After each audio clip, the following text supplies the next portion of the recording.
everybody, and welcome to the newest indoor adventure in Rime of the Frostmaiden, Part 30, Grimskalle.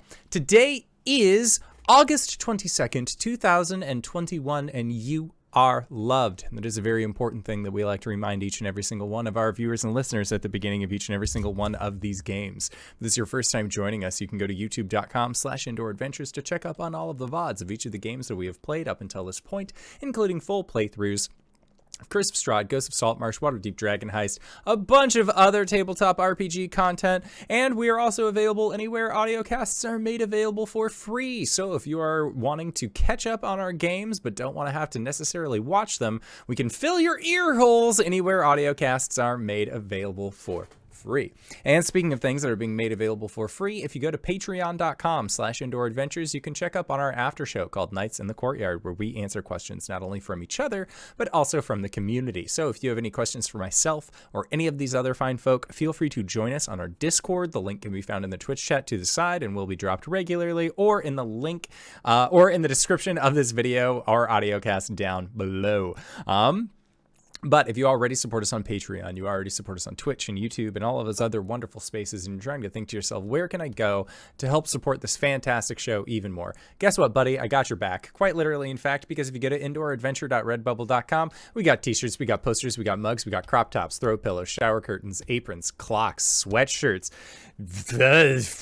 journals. I lost my train of thought and merchandise, but I did not lose my Tiamat mask. That's right, we have face masks with the symbol of Tiamat upon them, done by our very own Cyberwolf 1201, where all of the proceeds end up going to help support Doctors Without Borders. So if you would like to help support a good cause or possibly help support the show, you can again go to indooradventure.redbubble.com. That is indooradventure.redbubble.com. No S at the end. But that is it for my opening spiel. So hey, Satan, who you playing today? Hey everyone, my name's Satan and I go by she, they pronouns. Today I will be playing Kuori, who is a Goliath Eldritch Knight, who also goes by she, they pronouns.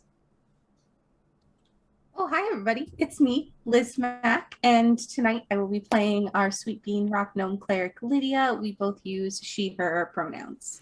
I'm the indoor adventurer, he, him, and tonight I shall be playing as Hart, the wood elf druid. We both use he, him. And hello, my name's Tyler. I'll be joining at some point today. I go by he, him pronouns, and I'll be playing Troll Stagger, the half-elf druid, wood elf druid, sorry. Hi everybody, I'm Wings, also known as Snake Keener. I go by she, her pronouns. Let's just get right back into it, because I'm your dungeon master. I just introduce myself and just start going off. It's all like, who am I? Why is she here? Anyway, Sovereign of Summer's Loss, General of Winter's War. Long live the Queen of Cold and Frost. May she reign forevermore. It's been a while since we last played, but I'm sure you guys remember riding on the back of a awakened whale to get to the Island of Solstice. Honestly, I feel like it'd be a good team building exercise for everybody to sort of contribute. Do you remember exactly why you're here? Yes, there was an old biddy who looks like Miss Claus but missing an eye, who's skilled in necromancy, who said that if we really wanted to help out, we would go to an ancient Netherese city, I believe, that's located in the northern sea of moving ice. But in order to get that, then we need it's either a map or a key or some other Deus Ex. We need to travel there that can only be grabbed from the Island of Solstice, which is where Oral was. And then we decided that that was a good idea as a group. This particular MacGuffin is called the Codicil of White. Yeah, that one. The Codicil of White, and we all decided that we were gonna go on whaleback to get to this point. While we were on the back of said whale, there was a shit ton of skeletons and other dredged ne'er-do-wells that were under the water trying to get us. Lydia was super cool with all of the Raven Queen stuff that was going on. And then Westloy showed up in a ghost pirate ship, and all of his crewmen were like, part of the ship, part of the crew, but not in the Disney way, because we don't want to get boned in terms of trademarking. So then they fought off the skeletons and gave us room to escape. And when we arrived on the island, Hart had turned to Burningstar. And we scaled a cliffside for a little bit and found some like a ship graveyard, and so we scaled down, and then Kuori found a sword or something. You have a Mephit guide named Sapo. Yeah. And Hart kept looking at the fucking Aural's tower as Burningstar. Right. Yeah, Hart has been Burningstar the entire time. And the Orb Professor Orb? Yes, you need to find the Professor Orb, which was stolen by Nas Lantamir, who Sapo has told you arrived super dead, and is on the northwestern spoke of the island, which is in fact shaped like a snowflake. And that is where we left off. I believe you guys were going to go ahead and take a long rest the moment that we left off. And when you did, you saw Oral actually mount the back of her rock and take off to paint her rhyme across the sky to prevent the sun from rising above the mountains the next day, as she does every night. But you've never been quite so close. So is there anything that happens throughout the long rest? Anything that anybody wants to mention? Aside from that, I'm going to start moving things along quite quickly. The only thing that really needs made mention on this one is that Hart doesn't change back to regular Hart. He's just still Burningstar, long past when you normally see like that form fade off. So longer than 3 hours? Yes. Yes. I should really ask my doctor about that one. I understand. Which is to say, mechanically he is not still wild shaped, but the Burningstar personality is in charge. That's worse. That's so much worse. That's not better. No. Okay. Yep. Speaking of which, Hart, you have a dream. Oh boy. This is different than normal. Which is to say that it's been a while. You feel like you have been dreaming for a very long time. And it has been long enough for you to actually walk for quite a ways. And you don't necessarily know where you're walking to until you step into the snow and something sort of like breaks and crumbles underneath your foot. And you look down, you see that it is actually an ashen tree. And you look up and you can see that you're standing in a snowed over, completely charred and burned down forest. And as you're looking around, you hear the soft pitter patter of hooves moving through snow coming up from behind you. Yeah, I'll turn to look. You see a gorgeous, very handsome, strong pronghorn. A stag with quite amazing antlers, honestly. You recognize this as Stone Point. And he approaches, kind of sniffs at you, and looks a bit confused. Yeah, I am also confused. I go to reach out towards him. He hesitates a little, but he seems to recognize your smell, and lets your hand meet his face. And you hear an echoing voice. Where did you go? I don't know. You look behind him and you can see that there are a few more people from the herd. You see Rosewind behind him. And he says, "Where is Stag?" I lost him in town. I'm trying to find him though. You've been gone since the fire fell. I was so scared. Why didn't you come back? I didn't know how. We've been looking for you. Where are you? And I think Hart, like, he just sort of catches up and he has like tears welling in his eyes, and he just, I said I was, I don't know. I don't understand. I'm trying my best.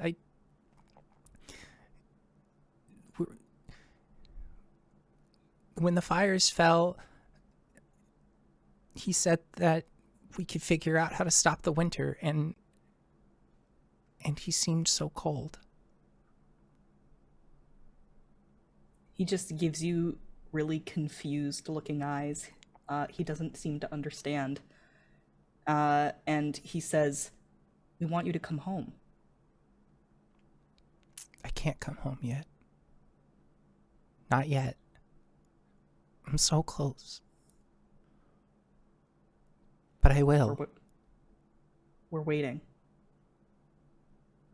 And then there's a sound from behind him. He kind of like snaps his head to look behind him. And he like stomps on the ground. The rest of the herd seems to respond, and they begin to wander away. Please don't go. We have to.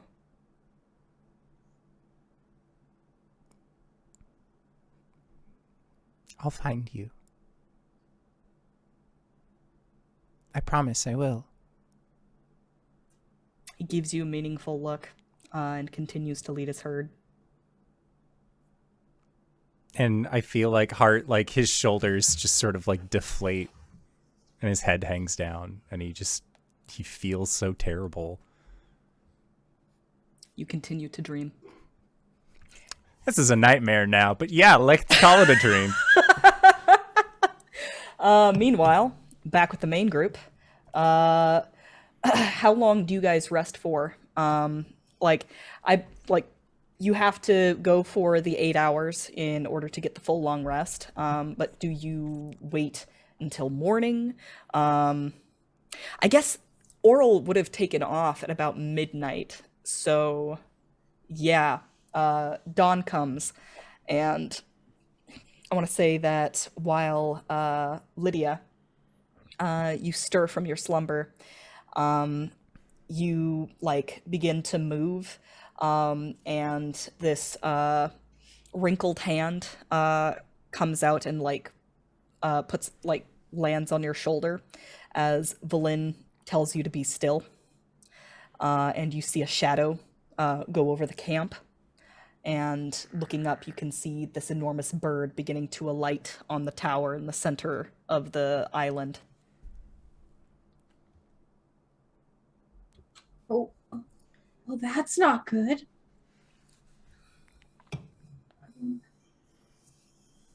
It's to be expected.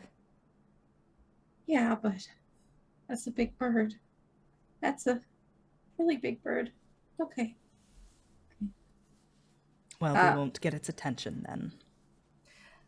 And like you see the bird begin to settle, and seems to be paying you no mind. She quietly begins giving orders to her kobolds to break camp and get ready to leave.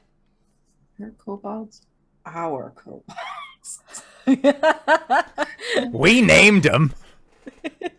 I think You that made this? I made this. I think that seeing if Lydia goes to look, is Hart still meditating, and if so, is that occurring in Burningstar form, like as Burningstar? It is still as Burningstar, and the meditation, like if anything, when meditation started, you saw like head was geared out in the direction that the rock flew off in. And then if you're waking up and like the rock is coming back, like it has just been like tracking. I think that Lydia will quietly just try and pull Kuori aside as Kuori's waking up, because Lydia and Kuori both need 8 hours. Do I see the bird? Oh, for sure. Big bird. That's a lot of meals. I think that something's wrong with Hart. Really? I couldn't tell. No, but I'm Rime. sorry. It's the morning grumps. My bad. I know. It's okay. It's okay. And Lydia like pats her back a little bit. Okay. Promise to be nice from now on. Okay. It's okay. It's okay. He's never been Burningstar for this long, and I know. we don't. Hart has grown a lot with us on this adventure, but we don't know a ton about. Like, he's told us stories about his family and where he's from, but I'm starting to think that like there's a little bit more to that. Oh, I'm sorry. I said that was going to be nice. I'm not going to say that. I'm really scared we're not going to get Hart back this time. I know, Lydia. So am I. But I don't know what to do to get him back. I can't even. When I try to use my telepathy, it's not words, it's just feelings, and those feelings aren't great. Like, not. I don't think he's gonna. Burningstar would murder us in our sleep or anything. I don't think they would do that, but I hope not. But it's scary. I'm more scared of what's happening to our friend than that bird or whatever could await us on this island. I think whatever is happening with Hart has to do with Oral too. He keeps looking at the tower, at the bird. At the bird, yeah. I don't know much about him. I know he lost a home. I know how that feels. I know he was lost. And I also know how that feels. The best we can do is help him achieve whatever goal Burningstar has. Within reason. Of course. I think when this is resolved, Burningstar might get resolved too. Or Burningstar's resolve is just to be here permanently. I just want to make sure Hart's okay. I know this is not what you want to hear, but there's no way for us to make sure that he is. I wish Burningstar came with the off switch. That was easy to locate. More instructions? I'm very good at reading the instructions. I know. Okay. Well, we should start getting ready for whatever today holds. Yes, whatever day holds, like possibly facing a fucking dad. Yeah, just that. No big deal. Nothing really. Okay. And I think Lydia just kind of like trails off to let Kuori finish getting ready, and Before she trails up, Kuori's just gonna bring her in for a hug. Big mama bear hug. It'll be alright. As long as we're all together, it'll be alright. I know, it just feels like Hart is with us, but in a different room. If that makes sense. Yeah, I get it. It's like when you go to a party and someone leaves to like a different room to like pet the cat. and you don't know anybody else there, and there's not an additional animal for you to pet, so you're just kind of awkwardly standing there with your drink in your hand, kind of wishing you had Yes. stayed home. Yeah. Yeah. Anyway, yeah. Let's get ready for the day. Yes. Mm-hmm. I'm just gonna. I want to try something, and Lydia wanders off and trifles through her bag and walks up to Burningstar as they're gazing up at the rock, and just sort of like hold out a good cookie in her palm, like slightly above her head, so it's at normal hand level for Hart / Burningstar. She's just gonna kind of stand there and hold the cookie and see what happens. Let me see. So you have this cookie raised towards Burningstar, and I feel like the presence is there, and you just see like the head turn and look at you, and then look towards Cookie, and then just turns and looks back towards the tower. There is no effort or like any kind of motion made to grab said cookie. Cookie? Oh, dang it. Cookie? I think that Lydia just kind of puts the cookie away and Burningstar, I know that you are here. I don't know why you're here, but you're usually here to help us fight and protect us, but we'd really like to see Hart soon.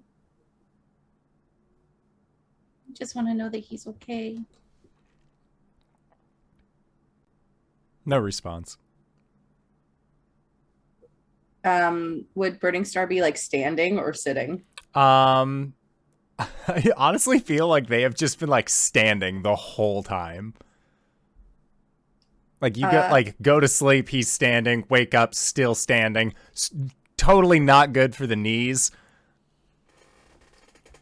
Lydia will just kind of, as the bustle of camp is quietly and stealthily getting ready for the day ahead, Lydia adjusts her pack on her back a little bit and stands next to Burningstar, matching his gaze up at the rock, and puts her hand as if you're going to go and hold hands, but you're just right next to each other's hand where you can just feel that little bit of static energy. And she's just going to stand there until it's time to go.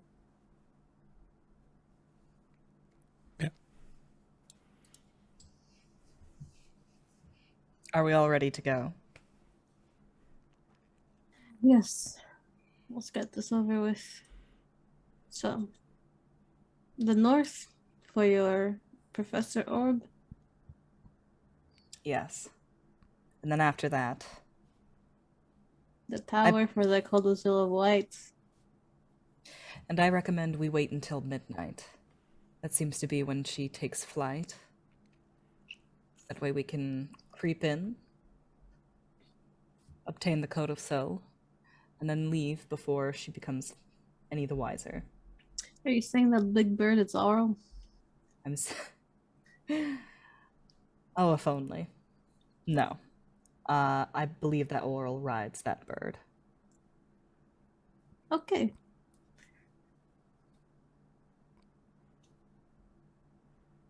Well, let's go get your Professor Orb and then wait till midnight. All right. You head out. I would like to get some constitution checks as it is unnaturally cold on the Isle of Solstice. So you have to remember Kuori gets advantage on these. But yeah, go ahead and roll for con saves. That's a 21, my guy. Oh my god, why did I do this? You have advantage. I know, but I told myself when I began this game, I was like, hey, I'm going to use my physical dice because digital dice have been rolling really bad for me, but I automatically rolled digital dice and I got a 14 with my +6 modifier. I amazing. also got a 14. All right. Do you guys remember if we had this check last time? Or did we not get to that? We didn't have this check last time. All right. Kuori and Lydia both take a level of exhaustion. Yay. Go ahead and make another check. Oh, we did have it last time because I had a level of exhaustion already before we took our long rest. Okay. So Cool. That just Yes, that's saves one. That's one less check that you have to do. Okay. But do go ahead and have one more. Question, DM. Yes. So I know we never got to go over what my potions of resistance were going to be. And I had the idea of it being cold, but we never discussed it. Would you allow me to say these potions would... I'm willing to allow that. Okay. That makes a lot of sense to me. I was like, well, cold would be useful, and then immediately forgot. Yep. Okay. I also thought cold would be useful. I'll dole them out next time we have to roll something. Okay. It doesn't matter now because we already rolled, but... Yep. I need 2 separate checks. So we've done the first one. Go ahead and do a second one. 22. 19. I almost went from digital dice. Yeah. Natural 20 for 26. This is why Nice. I don't roll digital dice anymore. You guys do Amazing. great. As you're walking along, you do have to kind of creep in between paths, just sort of like moving around the spire that makes up the center of this mountain. You kind of have to pick along the bottom of it and move in between mountainous outcroppings. When Sapo mentions that you are pretty close to the Yeti caves, and he just keeps on grinning really wickedly. Like he looks entirely too happy that you guys are this close to the Yetis. Corey's gonna grab Sapo out of the air. Sapo. Yeah. If you lead us into danger on purpose, or even accidentally, we will kill you. And if you come back, I will kill you again, and again, and again. Every time more painful than the other. Understood? Yeah.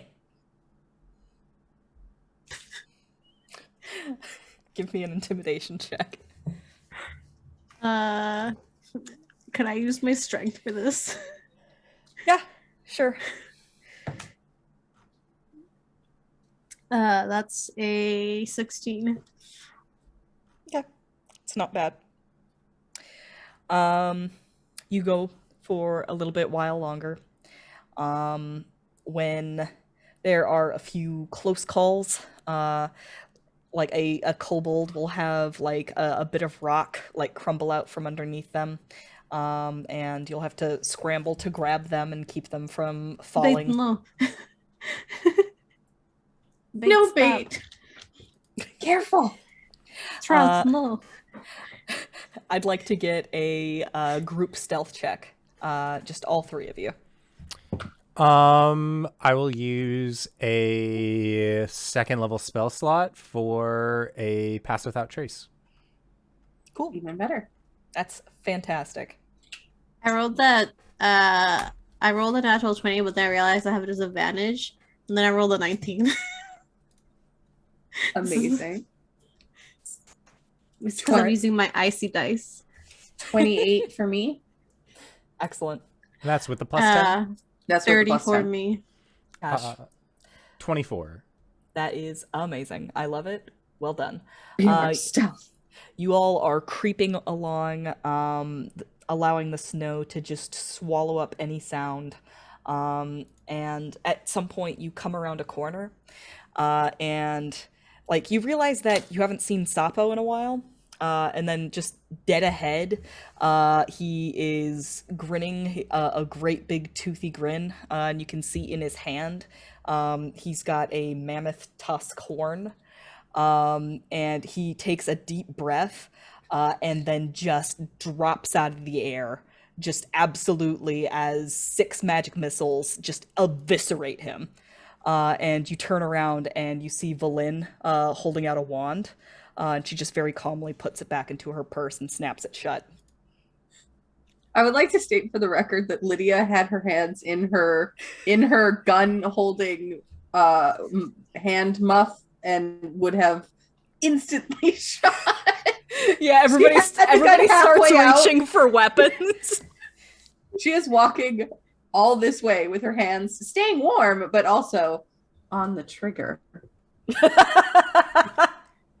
Yeah. It's like the news, you keep your finger on the pulse, you keep your finger on the trigger. Yep. Oh, yes. Valin just quietly looks at the rest of you. Doesn't say anything because you are still trying to remain quiet. But she basically gives you a look like, are we going to have a problem? Or he just gives them a thumbs up. All right. You continue on your way. It takes about 4 hours to finally make your way around the mountain and up onto the spoke. And as you do so, the Isle of Solstice is a very foggy place. It's just very thick with fog. And there isn't a whole lot of wind here. It's just that the air is so cold that it makes your eyeballs hurt. It is downright painful.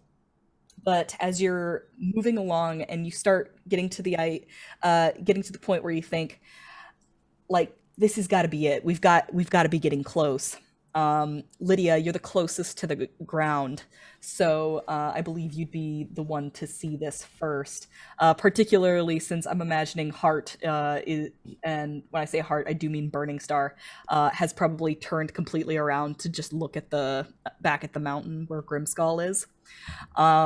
Lydia, you see a round shape off in the distance, just sort of standing out, this very geometric form sticking up out of the snow a little ways off in the fog. I do enjoy that you're closest to the ground is the nicest way of calling my character short. It's a tactical advantage. Clearly. Yeah. Okay, so I see this geometric shape. Does it appear to be moving? Does it... Perfectly spherical, perfectly still. And is it hovering? Wait, I mean, where? You're far enough away that you can't necessarily tell what's going on. Lydia gives like a little tap, tap, tap to Kuori's shoulder, because I presume that we're in our usual marching formation of me being in the reverse baby Bjorn. Okay. Kuori, can you see that? See what? That Can I see it, DM? Sphere? Yeah, when it's pointed out to you, you can definitely see it. Yes, I see it. A short distance away. As I said, it's not that far away. It's just the fog is so thick that visibility is limited. And Do you want me to grab it? just so I'm aware, is it in our path or off our path? Well, at this point, there's very little path to be found. When you're closer to the spire, the center, there's a lot more rocks, a lot more ice. But farther out onto the spokes of the snowflake, you get a lot more just snow and kind of flat. Sort of like plateaus, right before like the sheer drop off directly into the ocean.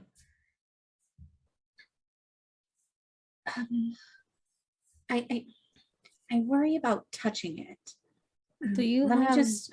mage hand? I do not. Do I have mage hand? However, I do not. can Lydia like try to get as close as possible to it without precariously falling and or just being like close enough to maybe see if it's magical of some sort, or if she can have any more identifying features other than sphere. Certainly. As you approach, you realize that it is not sitting on the snow. Rather, it is sticking a bit out of the snow, as it is clutched in the hand of a frostbitten corpse, just sort of sticking directly out of a snowdrift. Lovely. The corpse is actually underneath the snow. And as you get a little bit closer, like you can see that the orb itself is made out of this smoky gray quartz. And as you're sort of peering into it, you can see like these swirling mists, as it is clearly magical, when suddenly a white weasel bursts out of the snow from near the corpse and stares at you with its beady eyes, and a voice rings out, "Ye gods! I was afraid no one would find us." And the sound isn't coming from the weasel, it's actually coming from the orb. Is it loud? Like, can everyone hear it, or is it like a telepathy thing? Oh, it's everybody. Lydia just immediately goes, Oh, sorry. As you can see, there's not a lot of people around here, so I haven't had a lot of people to talk to, that is until you arrived. Well, could you talk lower, please? I'll not, do my best. If not, there's going to be a lot less people for you to talk to. Oh, I see. Stealth mission then. All right. Yes. I'll be very quiet. Are you... Go ahead, Lydia. Hi, my name's Lydia.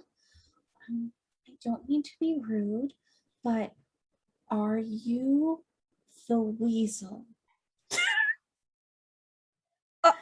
Oh, no. Of course not. I'm Professor Scant. Over here, I'm the orb. Oh, Hello. you're the Professor Orb.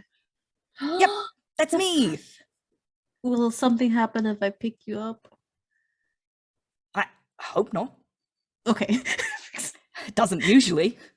You reach for the orb, and as you do so, he says, "Oh, yep, see, nothing happened. Oh, wait, no, that doesn't usually happen."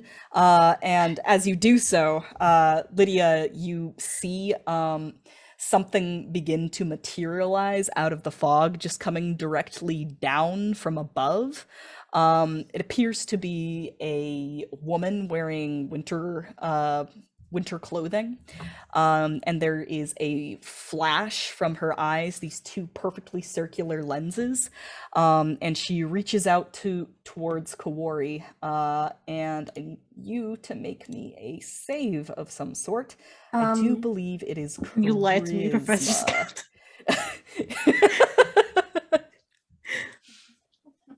Yep, charisma saving throw, please. Oh no. I have +0 on those. Lydia, seeing this, instantaneously would have cast Turn Undead. Just as a heads up. Love that. That's cool. +0, 17. 17? That's perfect. She enters into you and you could feel a personality. We didn't consent to this. You feel a personality try to take over your own. Basically, the feeling that the orb belongs to you, that you did too much to get a hold of this orb for it to be taken from you now. But that personality does not persist, and Lydia casts Turn Undead, and then boom, you watch her fly off into the fog. Someone quickly grab the undead kobold. Grab him. I forget his name because I have bad midterm memory. You could turn around and see all the rest of the kobolds are holding him as he's walking away calmly, dragging them through the snow. And they're like, "No, come back! Tackle now!" As a little side note, I have a note in D&D Beyond that says, "Undead kobold, please beware." Chloe's gonna be like, "I don't like this." Professor Scald. Oh, Professor fuck? Scant. Scant. Yeah. What the fuck? Oh, sorry about that. That I told you that doesn't usually happen. But it does make sense on account of the fact that she did die, and she probably is haunting this very place next to her corpse. Okay, Oh, let's this is leave. her. Okay. Wait, no, just give me a second. This is kind of my genre department expertise. That is true. That little weasel kind of like hops after the ghost a little bit, and makes kind of a sad little squeaking sound, like. Oh, Lydia my- crumbles up some good cookie and holds it out in her hand, like sort of palms up with a bunch of cookie crumbs in the snow for the weasel. Okay. It turns around, kind of sniffs at the cookie crumbs a little bit, and like you can see its little whiskers like twitch, and it begins to munch at the crumbs a little, and it looks up at you. Kuori, can we keep him? Can we keep him? Are you going to walk him and feed them and bathe them? Yeah. Having a weasel in the D&D campaign has never gone wrong before. I heard stories about the sprinkles. That one's not called Sprinkles. This one is Zelenor. Selenor. Hi, Says Zelly. Says Well- not Nas, Valin Harpel. Valen, that's- do you know this weasel? I'm assuming it's the ghost weasels. I know of it. That's Nas's familiar. Oh, That's sad. Lydia will take a few minutes to quietly unearth the corpse. And should dearest Zelly want to, stay warm in the gun/hand holding. No. The weasel can't fire a gun. I clicked the safety on. Or he's gonna grab the weasel and put him in your jacket hoodie. Like hood. Fine. The weasel does not go with the gun. Fine. But if the weasel had shot me, That's it's what my you own fault. after saying what could go wrong with the weasel in FD&D campaign, you put the weasel in your fucking gun pocket. The safety on. Elizabeth. I put the safety on. No. Okay. But Lydia will take a few moments and minutes and take some components out of her magic items and sort of try. She's never really performed sort of like a death rites ceremony after having seen that the body has a non-corporeal form, so she's not sure how it'll go, but she wants to try and do a last rites type of ceremony to ease the spirit to where it's supposed to be. Certainly. While Lydia is taking care of this, Kuori, you're still holding the orb, who continues to kind of jabber on about just whatever's going on around it. And Valin will approach you and just sort of hold out a hand. Oh yeah, this is yours. Bye, Professor Scout. I mean, I'm still here. But Oh, yes, of course. I'll see you soon, or later, or never. Probably not. Goodbye. And he's still Bye. talking when he gets put away. That professor, we scantily got to know him. Are we done here? I think so. Do I see any sort of evidence that it's been longer than a minute, so Turn Undead would have ended? Do I see any sort of evidence of a return of our ghostly apparition? Certainly. It would take you more than a minute to get these how you call it, to get the rights taken care of, right?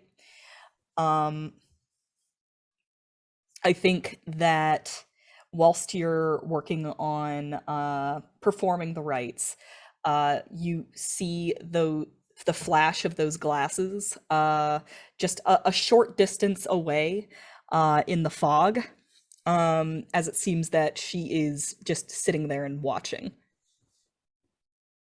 But she's not approaching anymore. like you'll look down and look back up again, and she'll be a little bit closer every time.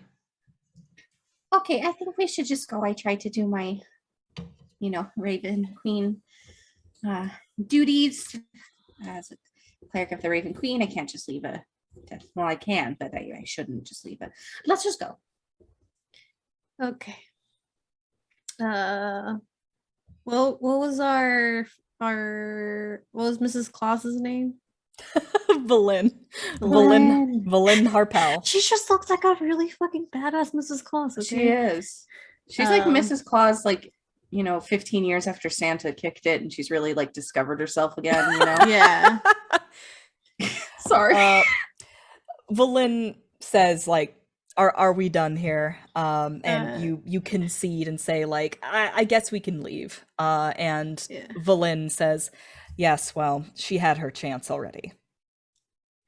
Yeah, okay. Let's go, I suppose. Valen turns around with something of a dramatic flair, and her kobolds begin to totter after her. Okay. Well, I don't want to say it, but that was easy. Like a little too easy. I know. I know it's bad to say that because As you're walking away, Lydia, you feel a slight squirming from your hood as the weasel like pokes its head out and looks behind you. And as an audience, we can see the weasel just kind of looking sadly back at the place where the corpse is. And we see a woman with perfectly round glasses just sitting alone out in the snow, watching everyone leave her. I think hearing the sad noises, Lydia will hold the weasel in her hands and like tap on Kuori to stop. I know Valen will keep walking, but I don't care. We can catch up. We've got giant leggies to carry us. Half giant, actually. There is a gust of wind, and the woman disappears. Is there anything you can perform to make her like pass on? I don't think so. She would have to be like in her corporeal body for me to do that. Couldn't you like perform it over her body?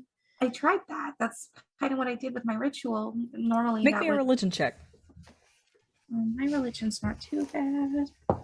As a cleric, I would hope not. Yeah. Lydia is very distracted by this sad weasel and has unfortunately rolled a 1 on her religion check. Oh, sweetheart. Okay. For a total of 6. Typically, this is general knowledge for a raven general knowledge for a raven queen cleric, that when a ghost stays behind, it's because they have unfinished business. Though I think with a role like that, you don't necessarily know exactly what that unfinished business could be.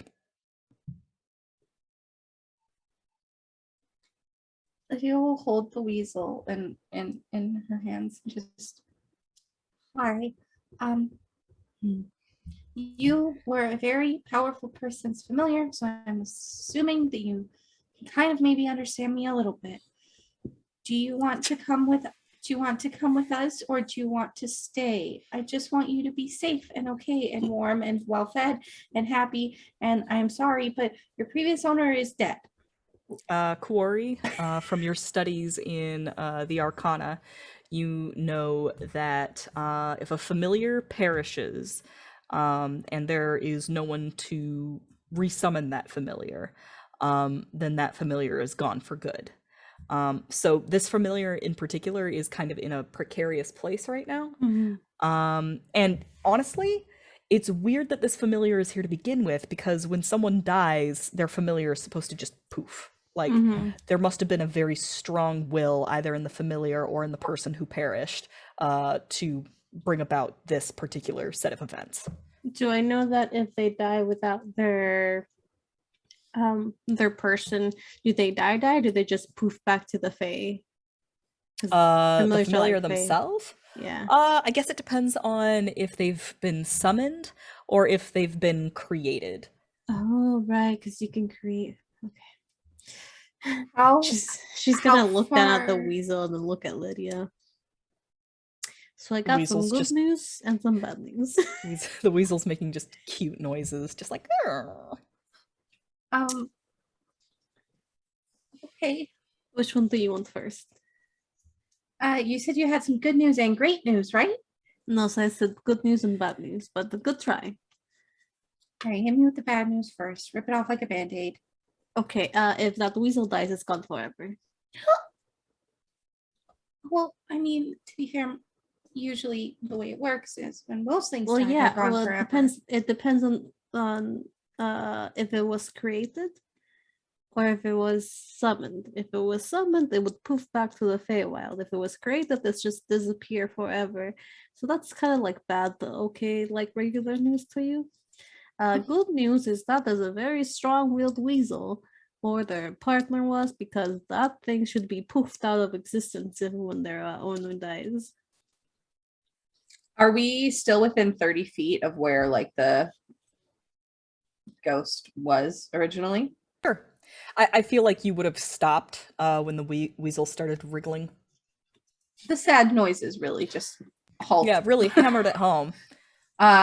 Lydia's gonna try and use telepathy to see if she can reach out to the ghost. Lydia has not tried to use telepathy with a ghost, but if it has an intelligence of 3 or higher. That's very interesting. Okay. What are you trying to communicate to the ghost?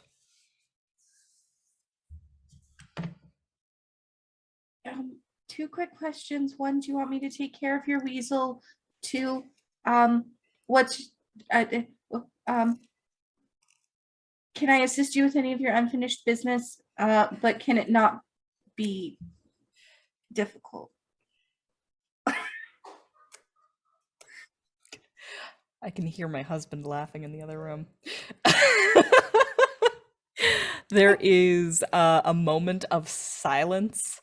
And then you see those glasses, just those glowing spheres of light. When I say spheres, I mean circles. Just these glowing circles like appear in the fog again. And you hear, okay, that's rude. No, I know, I'm sorry. You just turned me. And then you took my familiar and left.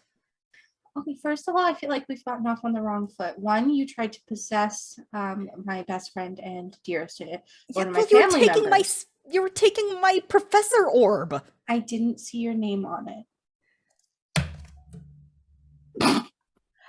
I am a corpse in the snow holding my last remaining object that I care about in the world, and you just take it from me. No, I totally get you.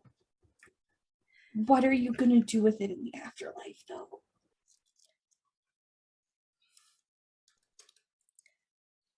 I'm going to finish what I started. Which was? If, by the way, somebody had let me possess them, I would have had the means to do so. You know, consent is very so important. Honestly, you guys are the rude ones here. Lydia, are you okay? It seems like you're having like your face is doing things. It's okay, Kuori. I got this. Nothing is going wrong. I haven't put my foot in my mouth once. See, I don't believe it when you say it like that. Kuori, I'm trying to focus and talk to a ghost. Okay. Okay, why don't we start over? Hi, my name is Lydia, and I bet you're wondering how we got here. Wait a second. Did you half do final rites for me? Did you just start final rites for me and then stop? What kind of cleric are you? First of all, I did not half do them. I folded them. You just were not in your body, so it didn't take. So really, that's on you.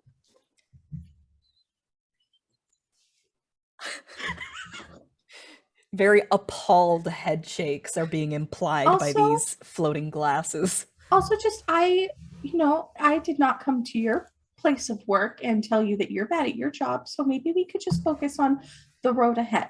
So you have something that you would like to complete. I have maybe the ability to help you do that. Also, I'm really concerned about the well-being of this weasel. So if you tell me what it is that you were trying to complete, I can maybe assist you in completing it. Then you can enjoy your afterlife. Hey, Lydia. Yeah, Oh. Kuori? Hey, Lydia, can you ask them if they took the orb from God, Mrs. Santa Claus, because I forgot her name again. Valin Harpel. Could you ask her if you took the orb from Valin And Harpel? also, did you procure this orb from Valin Harpel? Eye patch kind of looks like a badass Mother Christmas, not Father Christmas. Well, yes, but she wasn't getting the job done, and I did. And have you seen the way she treats her kobolds? Actually, we Don't think I didn't notice the undead one. Yeah, we named them and are teaching them to read, so they're doing great. But thank you for your concern. Additionally, your weasel has been out here in the snow since you died, which by the looks of your corpse has been a hot minute. So I don't think we should call into account our treatment of our companions. Anyways, I'm really running out of time here. I need to know what you would like me to do with your weasel. And additionally, if you would like some assistance with your unfinished business. Zelenor can't see me.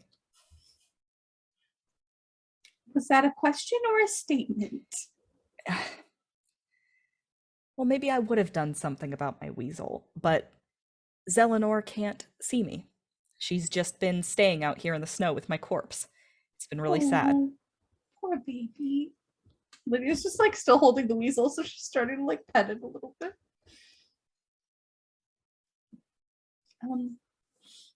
Okay. So, what, if you don't mind me asking, I know it's kind of, but what is your what was it that you were trying to do with the professor orb? I was trying to get the codicil of white. That's what we're trying to do. Well, then maybe there's some way that I can come with you. Do you need to possess one of us in order to do that, or can you just like float quietly and politely beside us? Are you attached to your corpse? Do we have to bring your corpse? We can, I mean, I can't hear this, but we can bring like a pinky.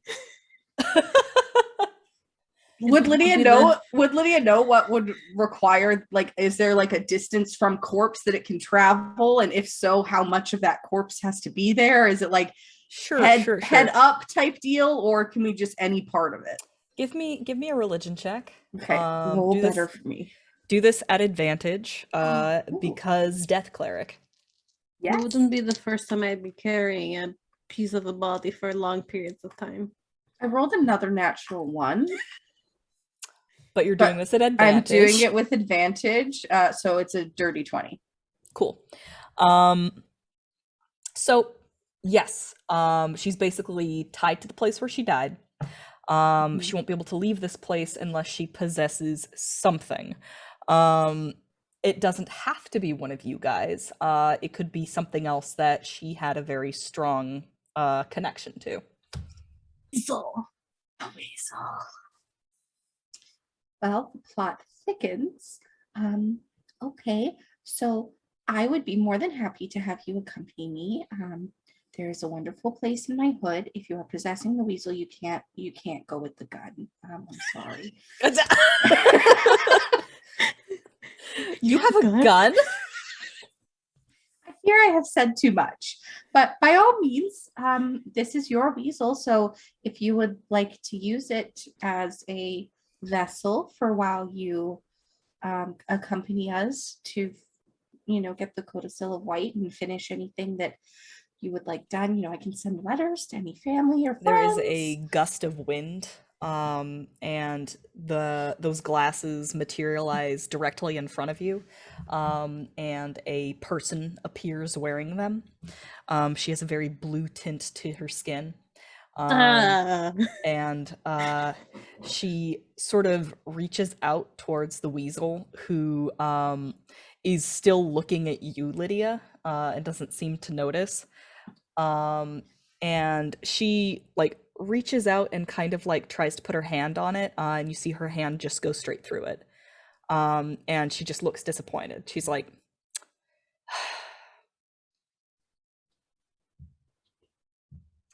So the weasel's a no-go. Would Lydia, what are you trying? Why are you offering this weasel? What are you doing? yeah, Not Lydia is necessarily. definitely holding the weasel Simba style. Precisely. Oh, no. What are you doing? Do you want me to carry the weasel? No, Kuori, it's fine. It's not necessarily a no-go. I just think she's in denial. I don't think she believes that I'm dead. Kuori, Yes. I need you to very briefly take me back to the corpse, please. Why? Just humanly. Why? We just need Why? to have a little No, why? powwow. Why do you want the We corpse? have to convince the weasel that its owner is dead, and it's very sad, but I have to show the weasel the corpse. Why? What are you? All I've been seeing is you making these weird faces. I don't even know what you're talking about. Okay, so I bet you're wondering how we got here. A little bit. Our lovely Ghost's unfinished business is also our current business, our itinerary of getting the Codicil the White. So they would like to accompany us, and the only way to do that is to possess someone or something. And if you have a strong bond with something, then you can possess it. So she has a strong bond with her weasel. Obviously, it's her familiar. She can possess the weasel and come with us on our adventures. We'll keep it very quiet for Okay. Mrs. Claus. But we can't do that until the weasel Okay. accepts that she's dead. Okay. Okay, take me to the corpse, please. Okay. You go Take to the me to corpse. corpse. You go to the corpse. I'll hop down from the little reverse baby PR. Hey, can you ask this ghost why they need the Codicil of White? I forgot. Hey, just so that I get our intentions correct here, what is it that you're planning on doing with the Codicil of the White? What are you planning on doing with the Codicil of White? You know, stopping the eternal winter, saving the world, that kind of thing. Yeah, something like that. All right, cool. Yeah, she's on board. Lydia will again sort of. If we get betrayed, it's Lydia's fault. Just again. Wouldn't be the first time. Won't be the last time. Hence the word again, You kneel Lydia. next to a corpse holding a weasel. Okay, I understand that this is very difficult, but your owner is dead. But Look. she's not, oh, Lydia is definitely holding the weasel like this towards the corpse, but she's not gone. She is still here with us, and if you can just understand that her time in the mortal plane is gone, she can be with you always in a very special way. Lydia will like It is definitely lift up giving an you arm just and beady, drop it. dumb weasel eyes. No, Kuori, this creature does not have an intelligence of 3. I can't just talk to it Okay. telepathetically. Okay, question. I mean, you're speaking to it. It just can doesn't she- look like it's absorbing any of this information. We need Hart. Hart can talk to animals, but we Listen, Lydia, Lydia, calm full down. out Lydia, stress cries. Lydia She needs is- to calm the fuck down right now. She like dries some tears with the back of the weasel's fur. Lydia, stop drying your tears with the fucking weasel. It starts making like scrambly puppy noises, like it wants to go towards Nas Lantimere. Give me the weasel. Okay, be careful with it. It's very Stop small drying- and you're very big. Squirmy, furry noodle I'm gonna cat. take it and I'm gonna put it on the corpse's face. Like their chest. Okay. Lydia. I miss Hart. Hart talk to animals. And Lydia, I need to with you right now. Look at me. Look at me, Lydia. Stop crying. Stop it. Right There's now. just a lot of pressure on my little gnome body. Lydia. Okay. Okay, you remember your breathing exercises? Let's do those. Okay, deep breath, okay? While you're talking, the weasel will turn in a little circle and just kind of sit down on the chest of the corpse. And as it does so, like I imagine that Kuori and Lydia are in the foreground, like like talking this out and working things out. When Nas Lantimir, the ghost, just sort of floats over to the weasel and kneels down. And the weasel is like looking really sad, as though it's suddenly like, come to the crushing reality that its owner is not going to get back up. And like Nas puts her hand on the weasel and it looks up at her. And she disappears, and the weasel kind of blinks. And like the two of you are still like having this conversation. So just breathe. The weasel will understand. Just let that sit on the body for a second. And you hear, "Hey!" Look back down. Weasel is now wearing glasses. It worked. See? We can get going now if you want. Can everyone hear that, or just me? Yeah, just everybody. Okay, You can just first of talk all- to ghosts, you don't have to use telepathy. First of all, lady, listen. Weasel lady, look at me. Stop being so loud, okay? We don't want to end up like you. My legs are Hey, shh. very short now. Okay, What? that's why you say, excuse me, can't I get a ride? She picks her I? by the scruff. Yeah, Ah. in the back of my hood is fine. And Lydia will crawl into the baby Bjorn. So Corey's carrying Lydia, who is carrying the weasel. Be nice. This is still my familiar. They're very Yeah. cute. It's a fur-lined hood, so it's very comfortable. I promise I will not forget that you're in there and then flip the hood up. Additionally, I think that it's better if we don't tell, what I would assume is your arch rival that you are tagging along. So maybe if you could just play the weasel part and not speak aloud, and if you need anything, just like lightly tap on the back of my neck. Gotcha. And Um, hey, don't trust Valin Harpel. We've Okay, come but to why? The glasses disappear and the weasel just squeaks and then goes into Lydia's hood. Damn it. I need someone to tell me what the fuck is going on right now. I am getting angry. You think I feel I have a very powerful magic user in a weasel in my hood that I almost pull with my gun? Where is Burningstar at the moment? This is why I told Man, you. Burningstar, like, Face off. if you look, like, he has just been, like, if nobody's like, hey, come back here, he's just been, like, trudging off in the direction of the tower. Like, he's, like, a good, Yeah. like, he's, like, I think very at this small. moment- I think at this moment you realize that Burningstar has gotten quite a distance away from you guys. We should go. We should Big leggy run. big leggy run The two, all right. quietly. Yeah, it's Corey like, starts I imagine, running like, off in his. I imagine, like, direction. Valin Harpel, like, got the fucking Professor Orb, and like, she was just like, all right, let's go do your thing. And Burningstar's like, thumbs up, like, yep, let's go. And the two of them just started, like, going to do the thing and not paying attention to, like, I don't know, how do we talk to this weasel? And, like, Meanwhile, we've got a full silent, buddy like, cop movie. yeah, going there's on like a here. fucking silent play going on in the background because Lydia's speaking telepathically with a ghost for like 10, 15 minutes. Like they're gone. Like they're going. They're doing the other thing. Wait, All right. hold up. Well, that is a scene. We need to move things along. I need more Constitution checks from people. Saves, Can I please. pass out the cold resistant potions to my Yes, friends? absolutely. Okay. So I'll that pass we it. have I will advantage. secretly pass it to Lydia and to Hart. Okay, but not to Valin. Okay. I'll pass one to Villain. Okay. I would have Here, drink preferred it. we given one to, trout or bait. Potions of resistance last for an hour, correct? I will tell you in a second. Resistance. 16. Okay. I believe an hour. So y'all get advantage.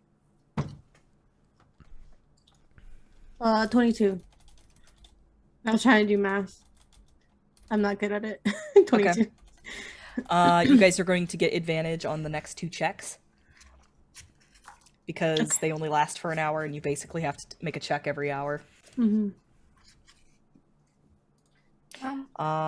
Everybody get over 15?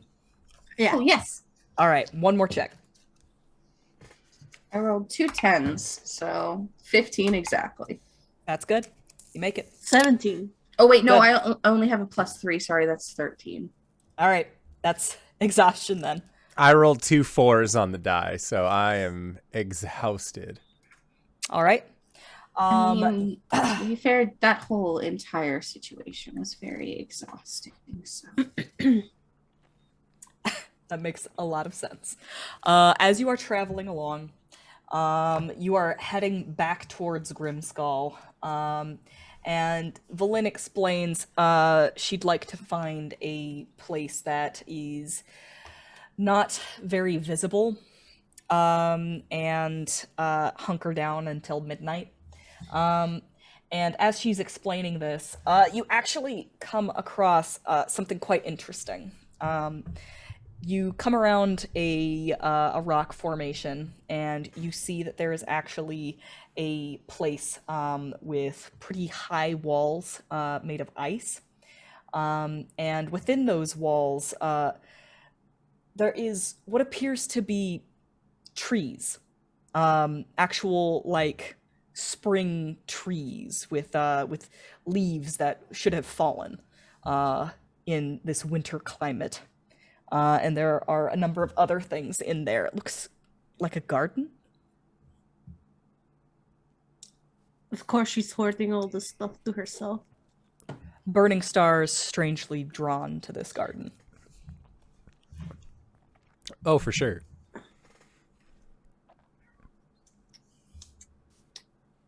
Yep, just going right for it. Nobody's stopping him. Burningstar. Nope, stop. Okay, we're stopping you right now. 1 second. So do we want to go in the walls? When you ask that question, Burningstar just like tries to go again. It's just holding by the shoulder. Mom hold. That mom grip. Where is Valin in all of this? Like, is she stopping to look at the garden, or? She was thinking about going around, but she kind of like taps her chin and says there is a lot of cover in there. It's possible that it'd be a good place to wait until sundown. Yes. Valin, why do you want the codicil of white? Do we need to go over this again? Yes. The Netherese had access to something called a mythalar. You remember that summer star that your friends had gotten a hold of and brought back to town? Yes. We can basically make something large enough to cover the entirety of 10 towns. We can control the weather. Right. You're just doing this out of the goodness of your heart? You could say that. Good. Though I find it hard to believe because most people don't do things out of the goodness of their hearts. I'm not going to lie. There is a remarkable amount of magical things that the Netherese have done and obtained that I would very much like to get a look at. And that definitely motivated us looking into this. But the mythalar is in fact an interesting discovery that is going to have good effects for the people here in 10 towns. May I do an insight check? Yeah, go for it. Icy dice. What, I don't, you'll have to forget my midterm memory, but did Lydia ever sort of see what she knew about the the other magical items, or just like not technology, but advances that the Nephilese had made? Uh, Or just like what's any the question? more? I was just trying to determine whether or not Lydia had any more information about, like, if she had ever Who the read Netherese anything are about the and- Netherese, or like. You did have that time when the others were away. Granted, they didn't bring back the books on the Netherese until they got back. It's really up to you whether or not she did any research on the Netherese. I know that you guys did have some downtime. I figure since she knew that was like a possibility of something that would come up, she probably would have, but I don't think she would have like delved deep into it. Then give me a history check. My insight was 15, by the way. Okay. You don't sense any ill will from her.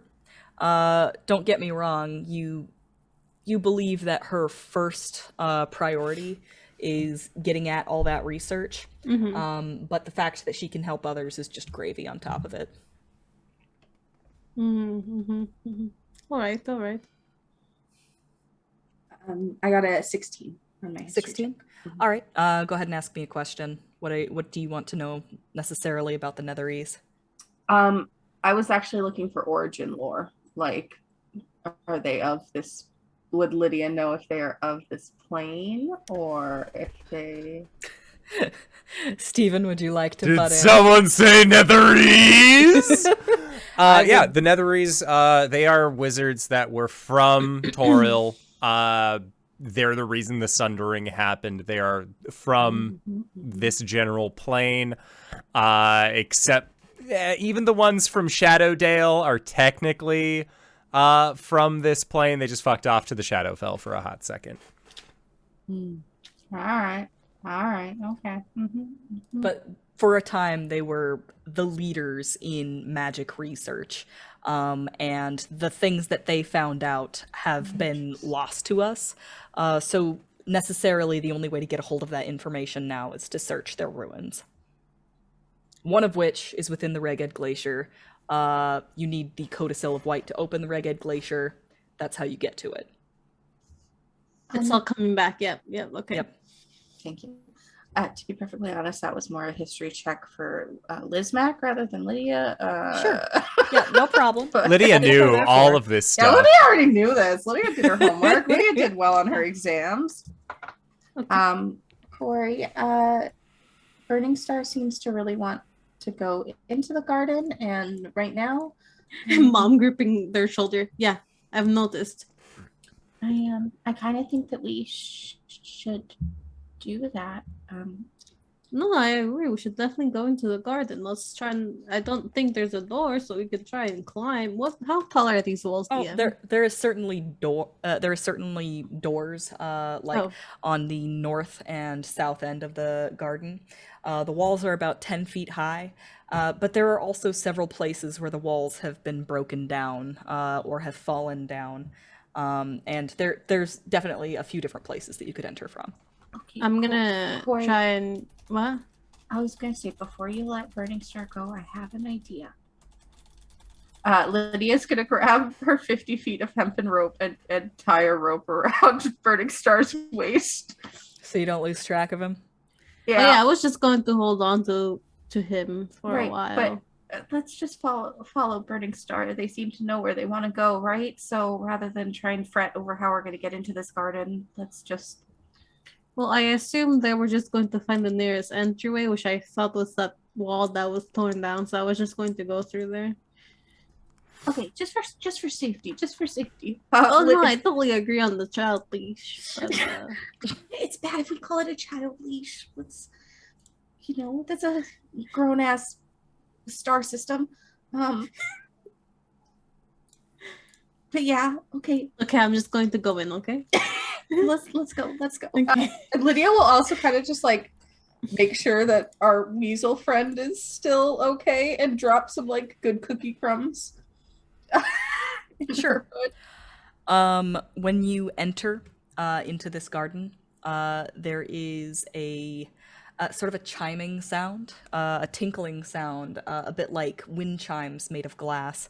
And when you really get in there, you realize that it's because those trees that you were looking at are actually carved out of ice with such absolute detail that each leaf is carved to down to each leaf on each stem, and they actually move with the wind, and when they do so, they make that kind of clattering wind chime sound.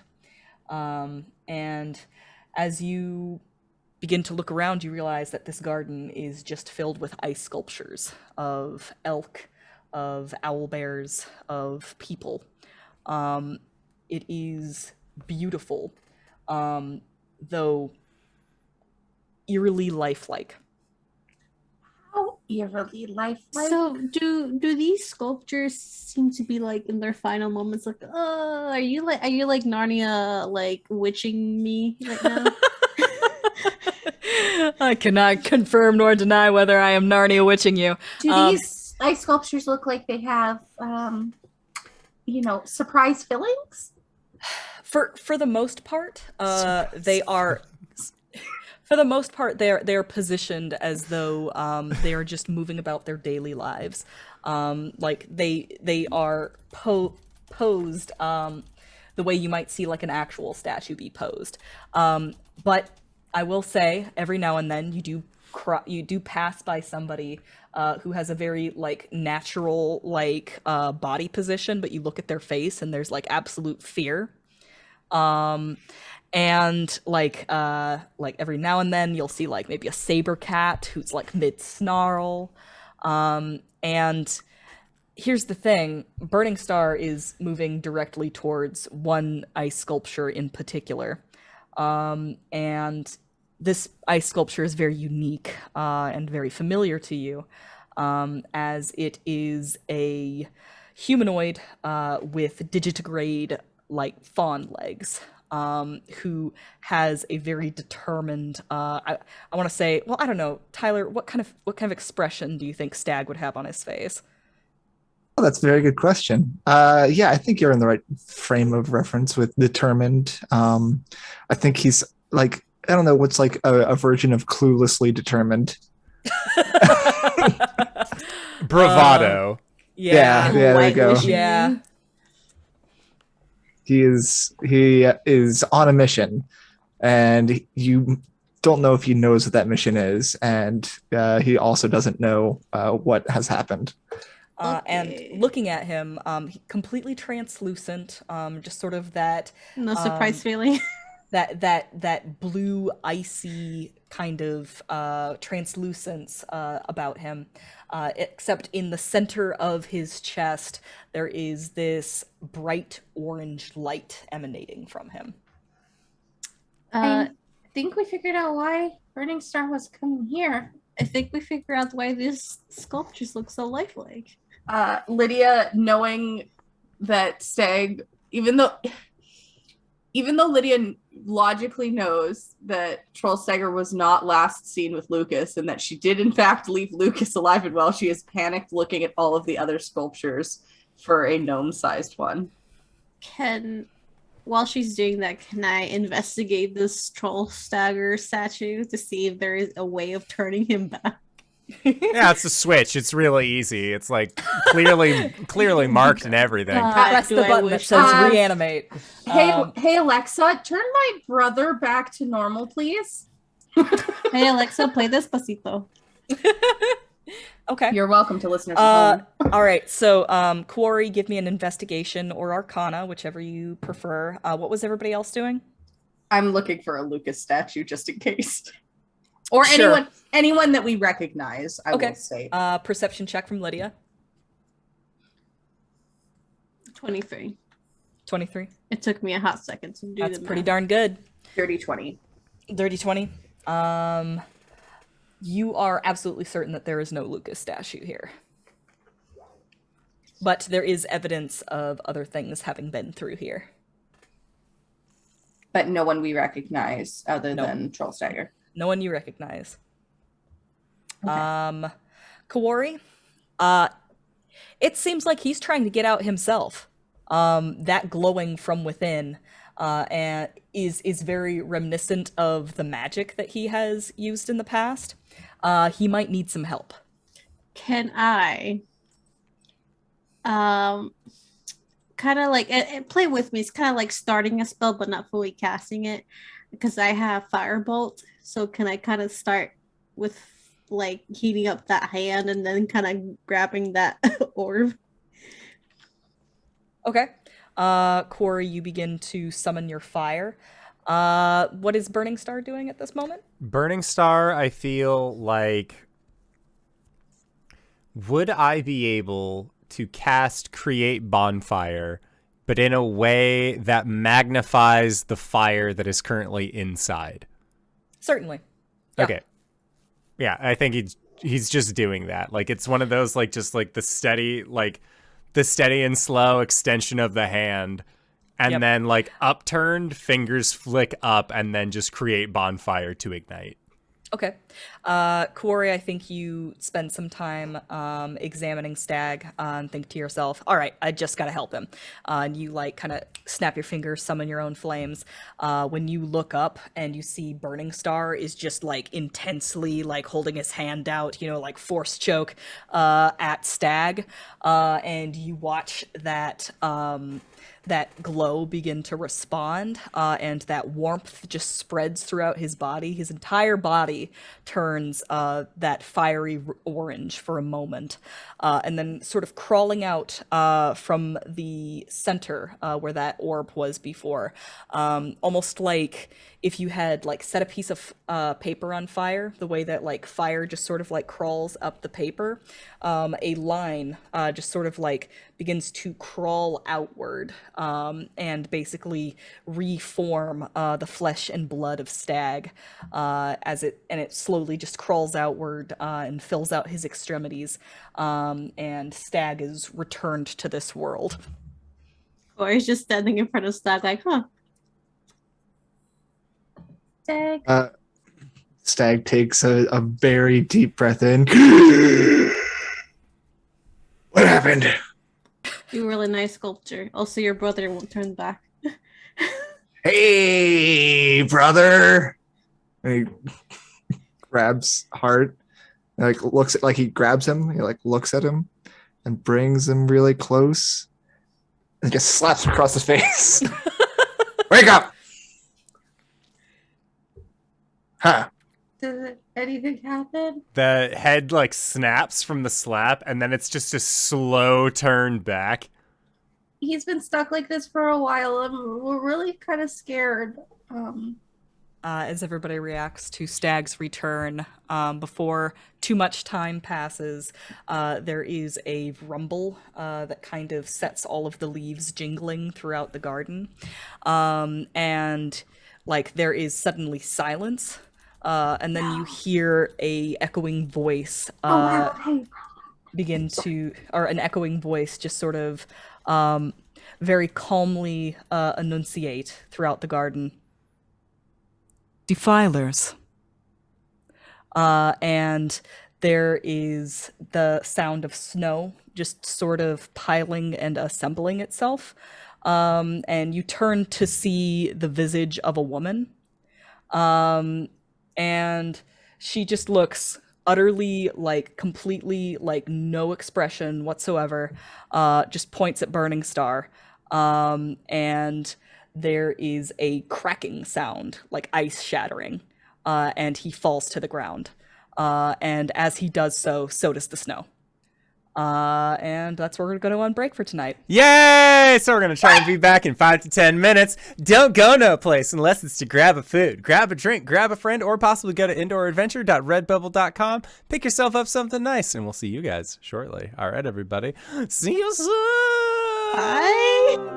Hello, we are back. Hello, everybody. We have returned from our break, and Burningstar has just crumpled like a push-up skeleton. Wings, take us away. I'd love for you to give me a Constitution saving throw. Hooray! Would this be against being charmed or magically put to sleep? Nah. Okay, cool. So that's a 9. Cool. Great. Wonderful. Don't worry, you'll be fine. That's terrifying. So she just showed up and then like finger gunned Hart down. Yep. And by Hart, I mean Burningstar. A 7-foot tall woman made of snow materialized, called you guys defilers, pointed a finger at Hart, and when I say Hart, I mean Burningstar. There was a sound like cracking ice, and he just fell to the ground. Right. And that snow just turned back into snow. What snow? Wait, which snow turned back into snow? Snow woman. The snow woman. Okay. I mean, as she was turning back to snow, like Stag is diving into the pile of Stag snow just that was lands her, on top of it. Yeah. and is thrashing around in the snow right now. Lydia will immediately try to see if she needs to like heal Burningstar or stabilize Burningstar or Sure thing. what. You run over to Burningstar. He looks like he's just got these teeny tiny little fissures of ice just sort of running across his skin. Just hairline fractures that have filled with ice. Steven, mechanically, you have vulnerability to cold. Dope. Or is he going over to Stag and like picking him up like she's no longer there? Is Burningstar conscious or like were they just knocked prone? Yeah, When he's this just happened? sort of knocked over. Is this a magical effect? Or is Yes. this like a curse? Well, it's a good dang question. Because one can be fixed by a dispel magic targeting myself. The other cannot. So I just want to know if I can fix my own predicament or if I'm fucked. Oh. Try to decide which is better in this situation.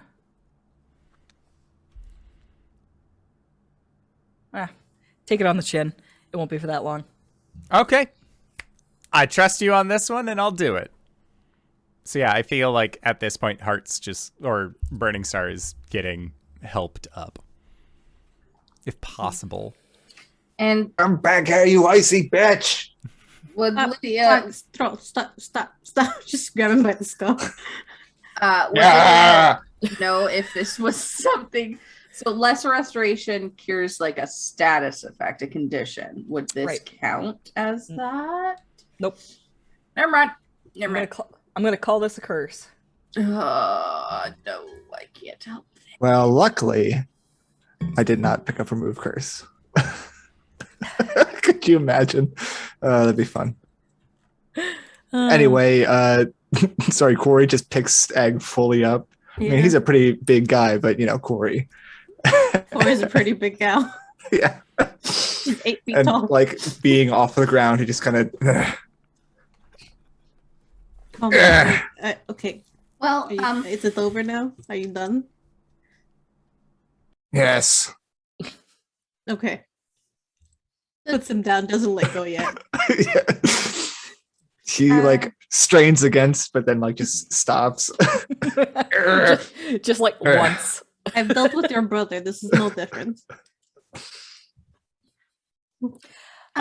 Before too long, there is a howl from the opposite side of the island. And you see Valin kind of like clutch at her purse for a moment. And that howl like stops. I want to say that you guys have only ever heard something similar to this once before. And it's when your good friend Rocky called for his mama.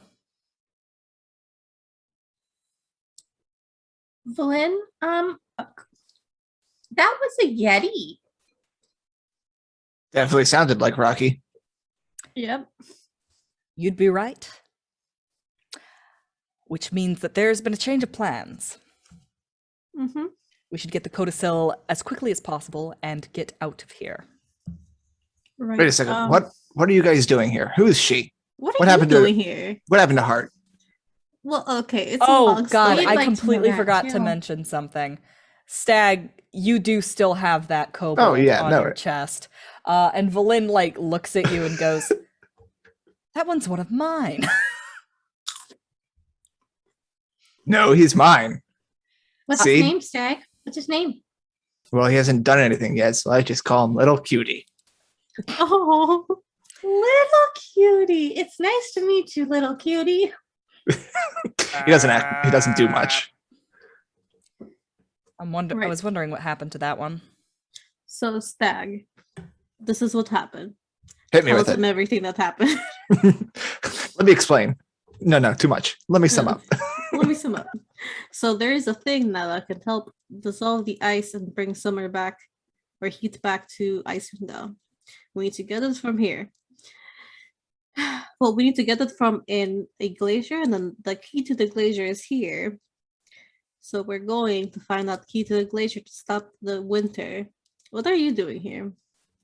Wouldn't it just be easier to kill Oral? See, Let's I admire on your Kill? chutzpah. Oral. do you understand that you're saying let's kill a god? So We listen, I very strong, very strong. yeah, you are. Yeah, I am. This is a god, though, that creates and destroys as they see fit. I mean, what are gods? What is God to a non-believer? That is the question. Gods are all-powerful beings. I mean, I once thought that, the spirit of the forest was a god, and then the forest burned down. Things happen. Now, I'm know just what? saying That's a very good point. we take out Oral or just, stop her from bringing the winter. Bish, bash, bosh. Easy day. See, I would really like that because she's caused a lot of frustrations in my life. But I feel like I need to get answers from her before I kill her, or at least try to kill her. And I don't think she's a team player.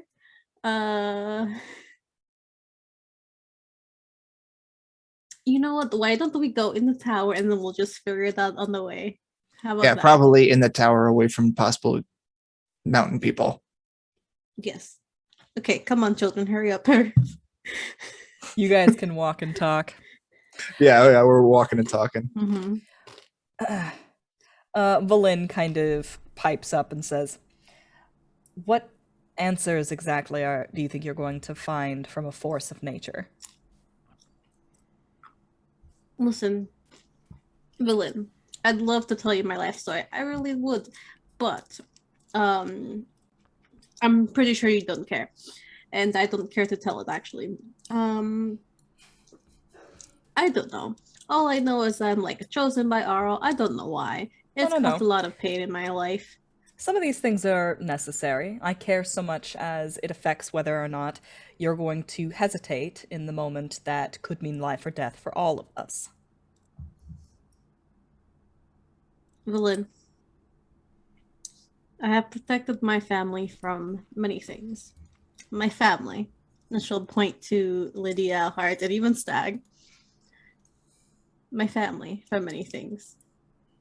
Don't you ever doubt my devotion to my family. Not even a god would make me hesitate to protect them. Noted. Still, my question remains. What answers exactly do you think you're going to find from a force of nature? Do you think I thought I'd make it this far? I don't fucking know. Hey, why did you trap me in an ice tunnel and make me pass out and now I'm chosen by you? Oh, why did you talk to me? Oh, why do I have these powers? I don't fucking know. She's very frustrated on this trip. Kuori, you and I are scholars. Books have answers. Yes. Ruins have answers. Mm-hmm. A snowstorm has nothing but death. That up there, she just points up at the tower. That is not a person. That is an animal.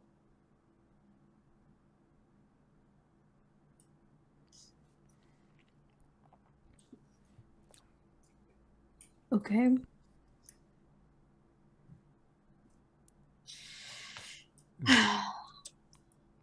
there is a gust of wind as Burningstar is going to use Druidcraft. Ooh. That seems to come from Burningstar as like the head tilts forward a little bit, almost in an agitated stance. And there is a smell along this wind of frustration, almost in the same way where if you were cooking something for dinner and forgot it in the oven for just a bit too long and now it's ruined. Like there is that same level of frustration in the smell of that wind. I think that Burningstar is a little angry. Not to Yes, I'm smelling that. Things you never thought you'd say on an adventure with your friends. But Whatever we do, we're here to either get the codicil or end Aro. So what does it matter anyway? Let's go. And Corey's just gonna start walking off. All right. I suppose it's time for a few more Constitution saving throws. Corey boy. will give her last potion of resistance to Hart so he gets a straight roll, hopefully. Okay. I was vulnerable to cold damage. Was I at disadvantage for the saves?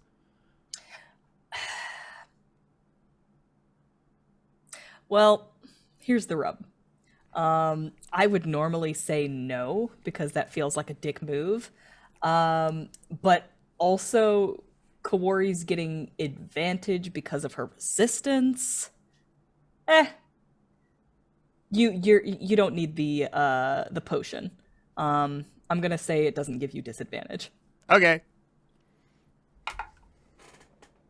I got a 9. Stag, What? take a level of exhaustion. He's just here for a good time. Good time, not a long time. He's here for a good time, not a long time. Mm-hmm. 17. 23. Good. Or 22, sorry. Good. Natural 20. Ah, hell yeah. Woo! Burningstar is motivated. He's angry. More Mwah. Angie Galaxy. All right. Is there anything else that is discussed on the trip back up the mountain? I think that Lydia is just continuously like checking on our new weasel friend, and also keeping an eye on Burningstar and just watching them and making sure that like she's very concerned because she knows that she has the ability to remove a curse if that's what this is, but she would not be able to do it until the next day. So she's just kind of monitoring with healing spells at the ready. And is also still just kind of sadly looking at Burningstar, wishing it was Hart. Stag is walking with Burningstar and pontificating about like, oh, and I met all these great people who said they were your best friend, Tenderheart, but they, you're actually my best friend because we're brothers and that's how things are. We're best friends, but we had so many great adventures together. And don't you worry, the silent treatment won't last long. I'll get you to talk to me. I gave myself 1 point of damage earlier for when you had slapped Burningstar. He's just like holding very tightly to his brother. Sorry. Threat detected. He missed his brother, so he's just talking to him. Bless.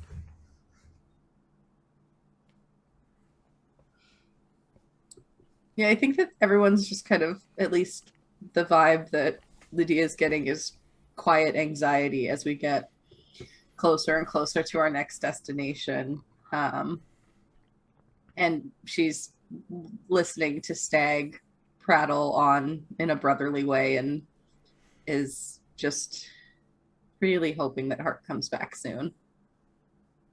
he also tells stories of like Lucas and like, oh, there's this guy that looked like your friend over here. I can't tell why they don't look But exactly boy? the same. Me but boy. You keep on using that term, but yes. Boy, that guy was great. Yeah, he's really something, huh? I'm really proud of him. Anyway, after we took down that dragon, I kind of lost track of time, and now I'm here. Okay, when you say you lost track of time, do you mean that like you fell asleep and then were here, or you just started walking and ended up here? Because those are two very different things, Stag. Both. But you don't remember walking all the way here. You just I walked all the way here, and it's cold, but I have fire. But it was long. But I didn't really sleep, but I was asleep. I don't really know. Do you know why you walked here? Points up at the castle or the Grimskalle. What about it? Oral. I mean, I already told you guys. We're gonna go take her down. Right. So you just thought that you'd storm the castle, quite literally. Yeah, of course. Why wouldn't I? Yeah. No. I love the chutzpah. I love it. I just, when your brother wakes up, would like you to still be in one piece. So, I would urge us to be cautious and quiet. I know those aren't two of your greatest strengths, but you're with family now, and we're gonna try to make sure to take care of you. But just don't go running off. If you see Oral, maybe we just have a little discussion before we start attacking. Well, traveling in the herd is always better. Right, of course. But I guess if my brother's friend says to not attack Oral right away, I will try. That's all we can ask, Steph. Just But if she comes after my brother again, she's going down. understood. I would be the exact same way if something was attacking Lucas. In fact, I have been before. So I do understand. I just, if we attack Oral and something happens to you, I don't want to be there when Hart wakes up and realizes that you were here, but now you're not. Well, that's his loss. But he'll wake up, I'm sure. I hope so. I miss him a lot.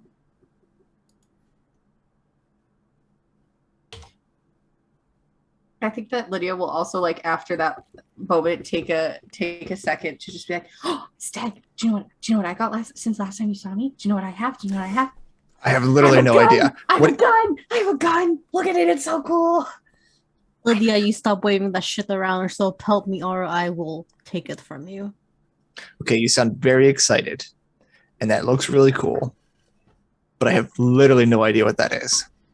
Do you know what a... Lydia is, like, being super quiet. Like, you know, if you talk quiet enough, your parent won't hear you, even though she's literally on Kuori's back. Mm-hmm. Do you know what a weasel is? And Lydia takes out the weasel. It's just showing Stag the weasel. It's a big eye, just... He's just a little guy. I know, right? They're so cute. There's a ghost possessing them right now, but shh. We'll put the weasel. What?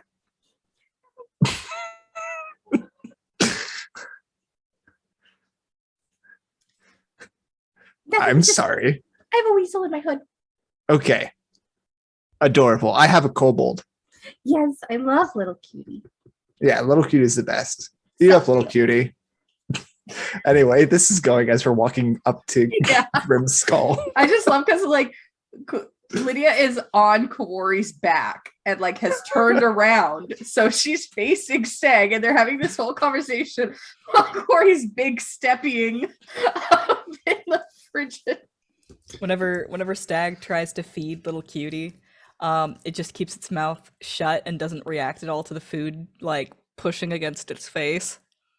I'm sure he's like ripped away some dead like lips at this point. So, you can Yeah, So like, it just shove pokes it in there Yeah. I was gonna say, Just does Lydia through. next to the old one. does Lydia get the sense that much like Tackle, this kobold is undead? Yep, Okay. one hundo. Liz, Because evidently it's missing part of its face. Liz Yep. will note that there are now 2 kobolds to worry about with undead stuff.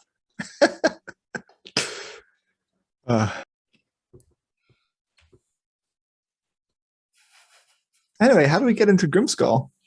Oh, that's a good question. You have to go up this winding path that was clearly made out of stones laid by giants at one point. And you do get to the point where you have to start scaling stairs that were, in fact, constructed by giants as well. So they are considered difficult terrain as you ascend them. It is quite difficult. They're at about like waist level for Kuori, so she like just really has to like put her arms on it and just sort of like hoist her way up. But that's for every single stair.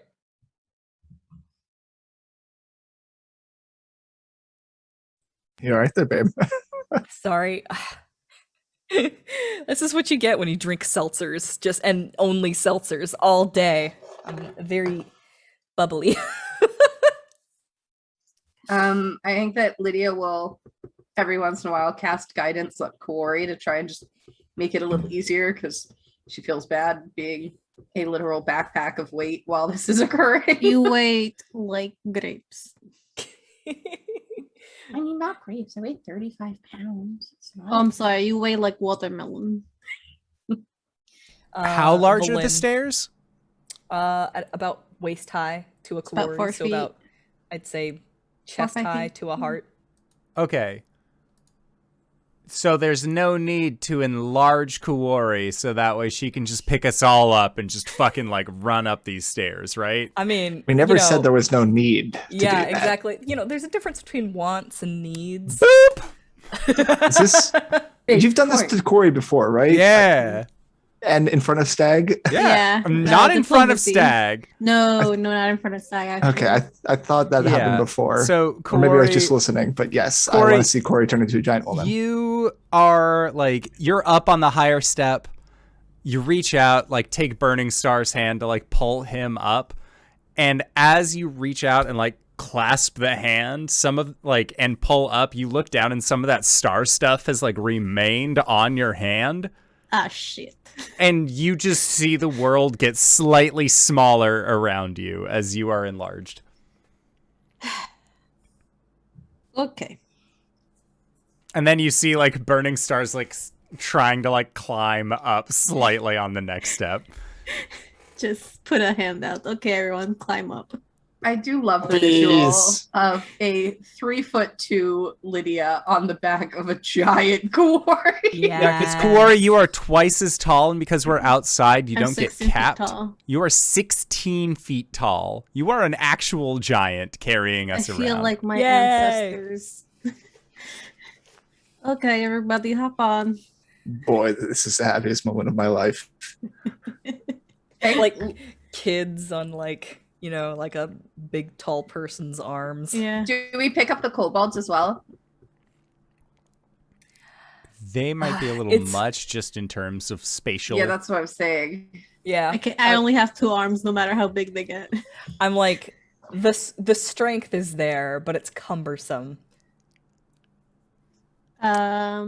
The kobolds have got this covered. Like they work like a well-oiled machine. They do It's that like thing. With, making ladders. yes, they like climb on top of each other and then just pull each other back up. Wait, hold on.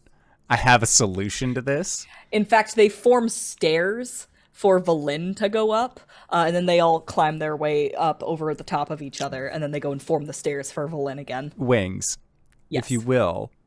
when you enlarge, everything that the target is wearing Yes. also changes size with it, You are correct. including Lydia's little standing platform back. Yes. Can I have my little buddies sit with me on the step? If I have to pick just 3 of them, I will choose favorites. It is trout, bait, and tackle. Wow, that was really fast. Okay. Don't let the others know, I suppose. Well, okay, trout and bait. Bait's just such a Baby. lovable little idiot. He's just baby. Trout, I love Trout. He's a fantastic little kobold. And Tackle is undead, so he's done enough walking. He can just lie down. He can just lie down now. And Lydia will definitely pull out a little storybook and start reading to them as they're going up the stairs. Amazing. Valin's staircase system is a little bit less efficient now, so she lags behind just a little bit.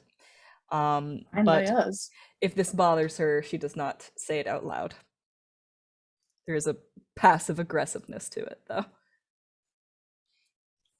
I mean, if y'all find ways to hook on me, I can just carry everyone up. No, it's fine. Okay. I still have some of my kobolds left. Yep. Lydia just under her breath goes, "Our kobolds."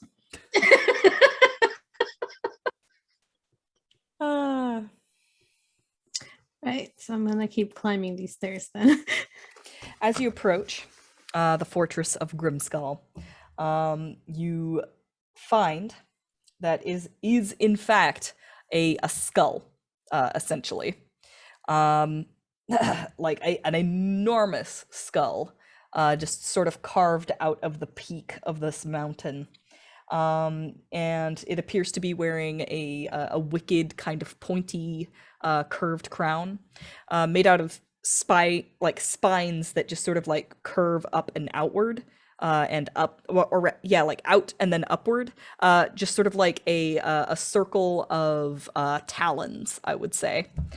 As you approach, you come to a giant-sized door. And as you do so, you can see Valin takes a little bit longer to get up there, but she seems to consult the Professor Orb, and you can hear his voice sort of giving her a little bit of information about the fortress, and then it cuts off as she puts it back into her bag. Well, and you should be nicer to the things that you have around you. I treat my possessions with respect. Yep. Wouldn't want to break anything. And she just sort of steps up to the door, looks at it, and she says, "We should be careful. Auril has not departed on her nightly trek. But Professor Scant seems to be confident that she's only going to stay in the upper levels of the fortress. And do we know where the codicil is? Should be in the lower levels." All right. Well, down we go. Or up, kind of, but not that up. Semantics.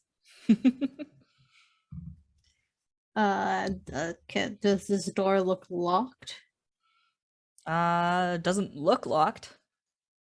Can I push it open with my 16-foot tall self? Absolutely. Okay, to be fair, enlarge only lasts a minute. This would not be going for like an hour plus or anything like that. It was just Can for I an push it open with my 8-foot tall self? Sure, give me an athletics check. Stag will help. Do so with Okay. advantage. That's great because one of those is a 1. Athletics, Yes, please. 18. Amazing. It takes a little bit of force, and Stag definitely needs to help you. But you do eventually push these doors open. Instead of hinges, there are just like thick cylindrical pins of ice that rest in the holes at the top and bottom edges of the door's frame. And you can hear them sort of crack and crumble a bit as it seems that they have frosted over. And you do need to just sort of like break your way in a little bit. As you do so, you enter into a fortress made seemingly entirely from ice. Everything is just smooth, opaque, and chiseled ice with kind of a bluish tinge to it. And there's about a 2-foot deep blanket of cold mist that just creeps along the floors. However, as you step in, you find that they aren't necessarily slippery. Okay. At least not yet. You find that the fortress is not illuminated, so if one is without dark vision, you will have to rectify that. I'm the rectifying that. Who doesn't have dark vision? I know Kuori doesn't. Stag, do you have dark vision? I do, but he's probably also going to be holding a produce flame. Okay. Lydia will tap Kuori and give her eyes of night. So again, that familiar feeling of your eyes sort of getting a silvery shimmer for a moment, and then you can see in dark vision for up to 8 hours. Thanks. You're welcome. Alrighty. There is a hallway. Oh, sorry. Does Valin have dark vision? She seems to be relying on Stag's produce flame for the moment. But she will. Because I can do multiple creatures. If that is something that she would want. If it's offered, she accepts. Let me just double check here. Yeah, up to 4 willing creatures. So.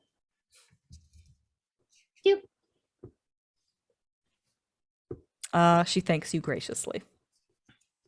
She's very pleased to be able to see in the dark.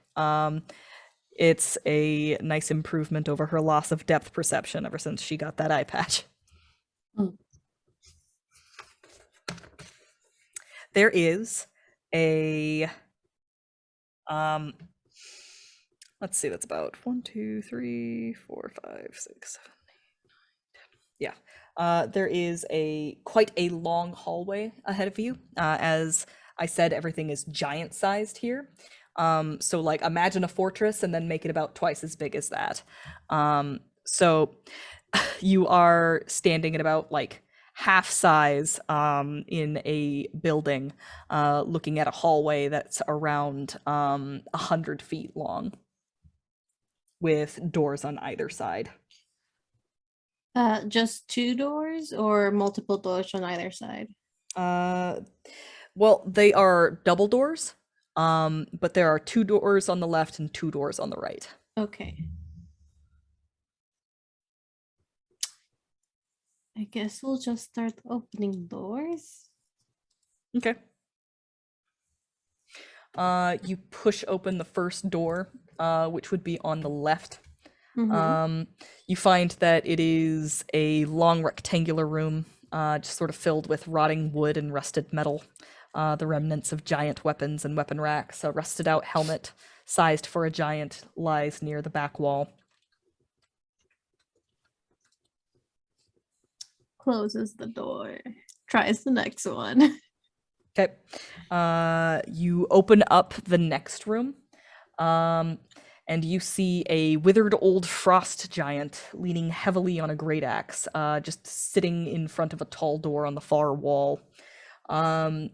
The giant wooden stool upon which he sits creaks under the weight as he stares at you with cloudy eyes. So by withered, do you mean old or like dead? I mean, it's hard to tell the difference. He is just staring at you. And like I think there's a moment that passes between the two of you. And then he like stands like just sort of stumbling to his feet. And he is very large. So like, like there's a lot of movement here. And he just sort of like clambers to his feet, grips his weapon tightly, and says, in Giant, which you understand, Kuori, "Death, we meet at last!" Comes sprinting towards you. Can I close the door? Yes. Boom, you close the door. There's a mighty clattering sound as he just falls against it. And there is no more sound from behind the door. And then I just kill the giant. Did not think this place would be occupied, other than from oral. Weird. Yep. We're just gonna leave this door closed. Yeah. Sorry, I'm on wrong board for that. house. Sorry, room key from Maybe Ding dong. we should listen at doors first. Okay. Well, see, he wasn't making any noise. Okay, fair enough. That is a good idea, Stag. That is a good idea. We will encourage No caution. need for caution. Oh no, what have we done? This was a learning moment. Listen, I am not the teacher. Anyway, did you say there was a door inside that room? That's what the description said, but I'm looking at the oh yeah. Looked like it was some sort of closet. We're just gonna leave that door closed. Gonna go to the next door and listen. Okay. Well, the next door is closed, but it is across from a door that seems to have been broken down or fallen down. Oh. And when you get to this point, you can see that you are like at the end of the hallway. So where the hallway terminates, you can see that there are some stairs that go down from here. Okay. Do you want to just go down then? Or keep opening doors? I mean, the professor orb said that it is in the Lower basement. levels, yeah. Okay. I mean, we could go down, but we could also go up to where we saw oral. Yep. Yeah, we could. I mean, as long as we do one after the other, I'm fine. But, it's a lot easier to come downstairs after a big fight than going upstairs. Yep. Are there stairs leading up as well? Not where the hallway terminates, but just sort of with a quick look around with your dark vision, you can see that the room with the broken door is some sort of feast hall, and on the other side of that room there are stairs that go upwards. I did see some stairs that go upwards. I must express my abundance of dislike for the idea of going to fight a god when we currently do not have Hart in any reasonable capacity. No offense, Burningstar. We do. Look at him. He's fine, right? And he moves his mouth. Yeah, Lydia, I'm fine. There is just like, you're moving it like there would be a mouth there, and it is just motioning as void. Like, it is like there's no like internal mouth or anything. Going to Yeah. ignore that. Fine. Yeah, totally fine. Nothing going wrong there. He also did, just get hit with, ice fissures across his entire being, and that means that cold is extra ouchy right now, and maybe we shouldn't go fight a god whose main power is cold. Okay, so Stag, hear me out, right? What if we go down for the codicil and then she finds out that we're here and she comes down to us? Going downstairs is much easier than going upstairs. Upstairs is Laying a much more trap. work. I like that. Exactly. All right. She motions to Lydia like behind you. I'm trying to work with him here. Good plan. I approve. In her mind, she's like, I'm also very interested to see how this would end up. Amazing. Let's go down. Valin occasionally takes out the orb and just sort of holds it up to her ear, and then looks around, puts it back in her bag. She was just sort of edging towards the stairs heading down as you guys were discussing the possibility of going and meeting Oral. And when it becomes clear that you guys are still going to head down the stairs, she does wait for you. Mm-hmm. We're going down, down, down, down. All right. Down, down you go. The staircase descends into a vaulted chamber. A 9-foot-high railing of sculpted ice hugs the staircase as it descends to the chamber floor, which, like the stairs, is smooth and gleaming. A walrus as big as an elephant is having a grand old time rolling and sliding on the ice, paying you little heed. A what? A walrus as big as an elephant is just sliding around on the ice. He will like reach the other end of the room, kind of pause, and then like with a slap of his tail, like push off of the wall and slide to the other side. And then he just kind of rolls a little bit. He's just going back and forth. This is one of those Pokemon ice puzzles. Yeah. Is there, so in this chamber, are there any other exits that we see? If you mentioned them, I'm sorry that my brain did not pick up on it. I did not. The flavor text did not have any mention of exits. Kind of peeking around, you can see that there are a number of doors that are just sort of branching off from this central location. This whole room is got like 1, 2, 3, 4, 5, 6 alcoves, and then 1, 2, 3, 4, 5, 6 doors. A very smart brain like Kuori's might be able to kind of create a map in her mind, and it looks like a snowflake. Yes.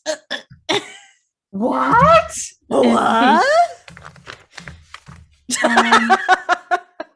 Very good job, Steven.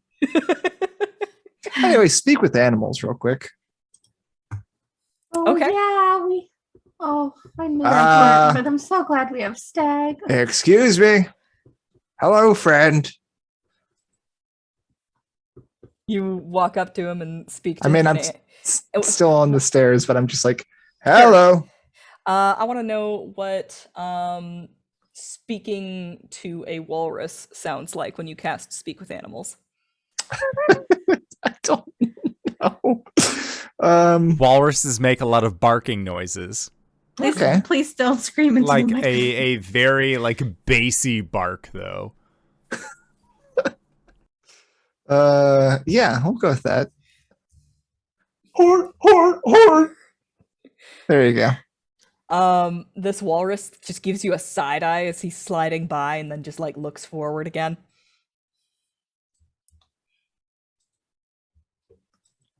Hello. I'd like to chat. Are you still speaking in walrus? Yes. He just kind of like turns like he like sort of waddles over to like the other side of the room, and then like slides so that his back is to you and he doesn't have to look at you. Hello, excuse me. You Listen, say in Chief, common. Just give me the time of day and then we can get out of here. I'll say it in common. Sure. The walrus kind of like perks up a little bit when you speak in common, but he just slides again.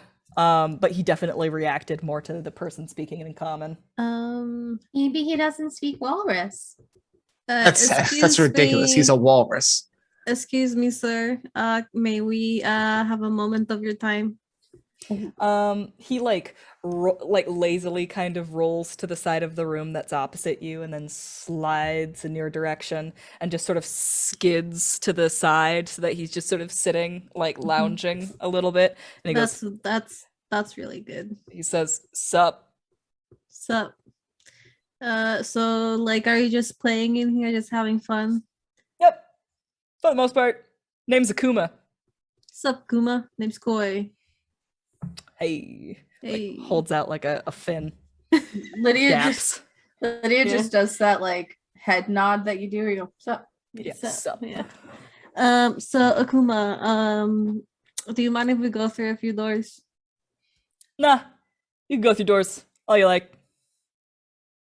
Okay. We're just having a grand old time. This is the smoothest ice for miles. That's pretty cool. We're going to try not disturb your sleeping and sliding. We might sleep and slide a little bit unintentionally. Nah, that's fine. You'll make good obstacles. Are you going to try and hit us? I'm not gonna try. If I'm good enough, I won't. That is true. So yeah, okay, everyone, let's just go. Do we Thanks, wanna Akuma. ask him for directions? What's the best way across the ice? Is there an extra slippery spot? I mean, you can ask him yourself. He speaks common. Akuma, do you know which door kind of leads down? He is just speaking in common back to you guys. He like looks kind of thoughtful for a moment, and he like, you know, taps his like walrusy mustache with his fins, and he's all like, you know, I thought I knew which way these doors went, but I'm so hungry. Lydia will immediately reach into Burningstar's bag and pull out 10 good cookies and just yeet them. Oh, not the cookies! Yeah, he just opens his mouth and they like just fall in. I was going to say there aren't any good cookies this day. You didn't create any. Hart makes This is good not hard. cookies. Yeah. Lydia legitimately has 5, but she has crumpled up 1 for the weasel. So she's gonna yeet 3 at the walrus, which is 3 days rations. So that's quite a lot. And that's then pretty also yeet 1 at Stag. Thank God. Share with little cutie. One crumb. There is probably like, I mean, this is in fact a giant walrus. It's a walrus the size of an elephant. So 3 days rations for a person is just enough to be a tasty snack for this guy, I think. What I got, pal. Like 3 cookies, just like hop hop hop, pop into his mouth, and he slides back over towards you, kind of does like a cute little twirl, and then like leans on his side again, and he says, all right, what do you want to know? Which one leads down? Leads down. I think this is to get about to as the basement. right. No, this is the basement. I think you're about as down as you can get. Excellent. He like spins in a circle, kind of like an arrow on a compass. And he points to the north, and he says, that way leads to the tomb of the Frost Giant Queen. She is the one that was in control of this island before That's pretty Oriole cool. moved here. That's pretty cool. Yep. It's pretty cool. It's pretty cool. He spins again, and he points to the south, and he says, that way leads to a vault where the servants of the Frostmaiden store the treasures of their faith. Would we know if that would be where our target is? And then he spins a little bit more, and he says, and those 4 doors, boop, boop, boop, boop, boop, like points at the 4 doors as he's spinning, and he says, leads to the 4 tests. The 4 tests? What are the 4 tests? Oh, well, the trials of the Frostmaiden. The trials of the Man, that sounds super hard. Boy, wouldn't it be much easier just to go back upstairs? But, you know, we're here anyway, and our good friend Akuma just gave you all the answers you need, so let's Wait. go. Okay. Do we have to do the test? Akuma, do you know if in order to gain entry to the room with all the stuff in it, that is rather, is it guarded? Are there people? Are there creatures? I don't know what the tests are. I've never gone through those doors. But I do know it's the only way to get to the treasures that lie beyond. Have you I like this guy.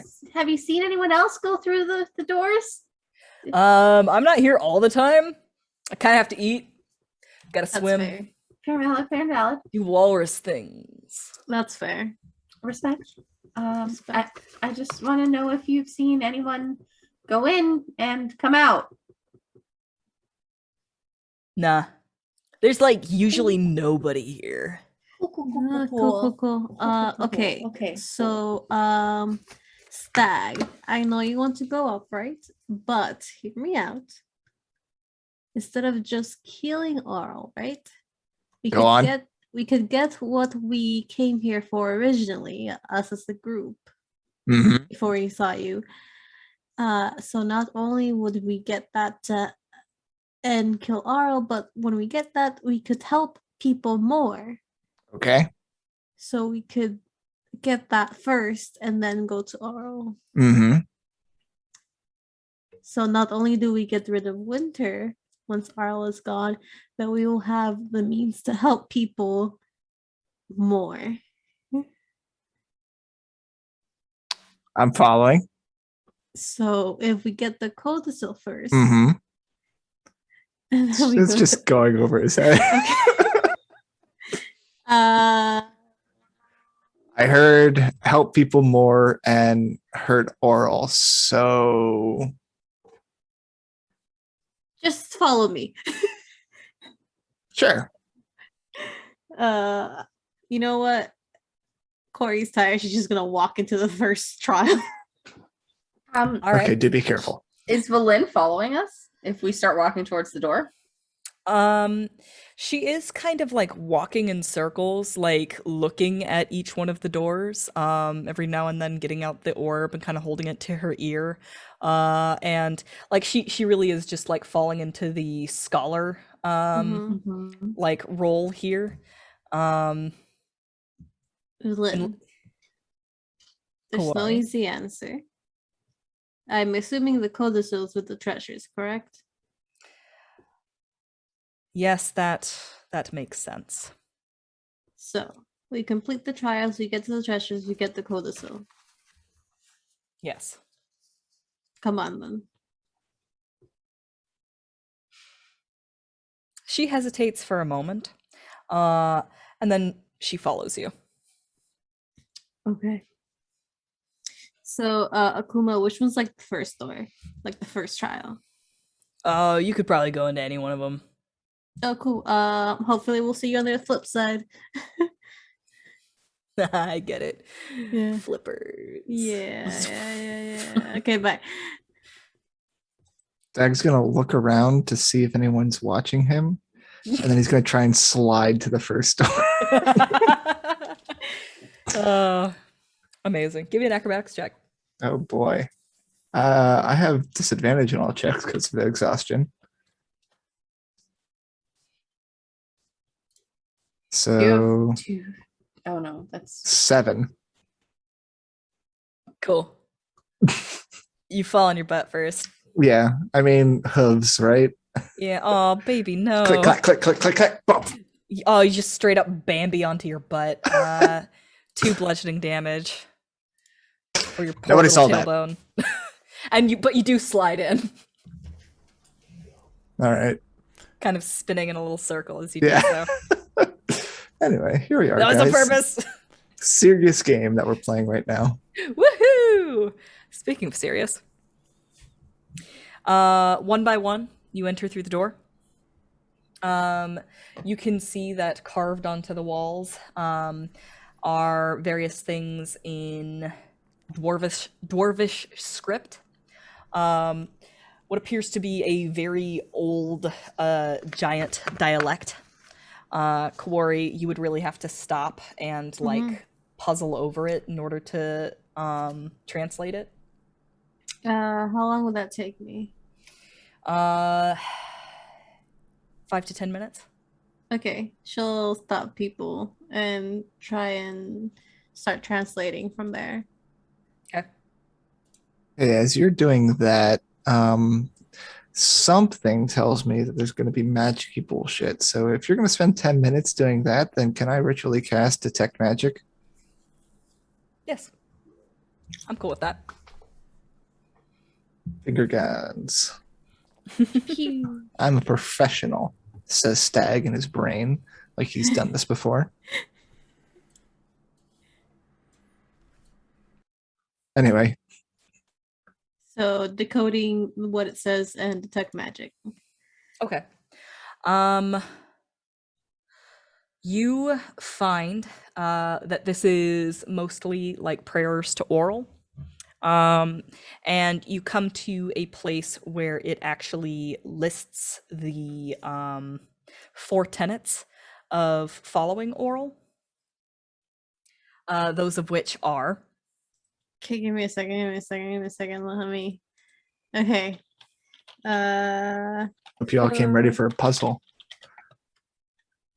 Okay. cruelty,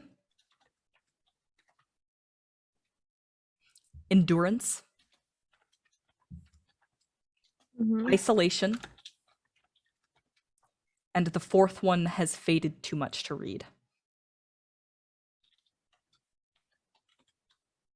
During this time, Lydia would like to spend a few minutes telepathically communicating with our weasel friend Mm-hmm.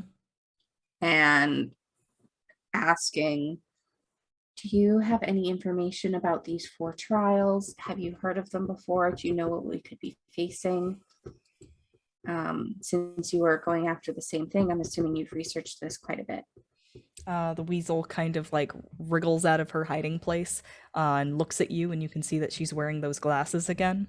And you hear in your mind, no, I don't really know anything, actually. I had to steal some divination scrolls to be able to even find this place, and everything else I was going to be counting on the professor orb to know about. Interesting. Hey, Valin. Scrambles away. Valin, I was wondering if I could speak with Professor Scant. I imagine she actually has the orb out, and she like just sort of like holds it a little bit closer, and she says, "Why?" I'm just curious as to whether or not they have some information about the puzzles that we're facing, considering apparently you need this to progress. You've been rather quiet, so I just figured that you've been speaking with the professor to gain us as much advantages as possible, and I'd like to help. Well, no one had asked. Most people tend to feel condescended to when you offer information unprompted. Well, Say that again, sister.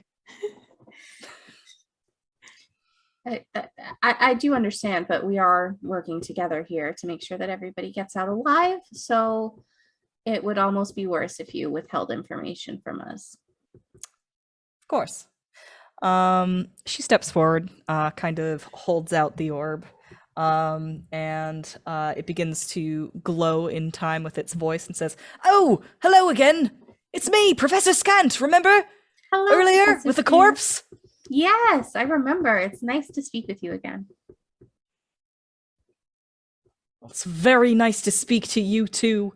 I don't remember your name. You must not have told me, otherwise I definitely would have. That's fair. My name's Lydia. Well, hello there, Lydia. Now that has been that has been stored in my memory for the rest of my existence. That's a handy thing to have. I It's wish the my perk memory of was being that a good. professor orb. Could you recall any information you have about these 4 tests that we have to do? Oh, well, if I were to infer anything, and professor orbs aren't supposed to do much of that, they're only supposed to be giving you the raw facts, but I would suspect that they probably have something to do with the 4 tenets of the Frostmaiden herself. Hey, Professor Scant.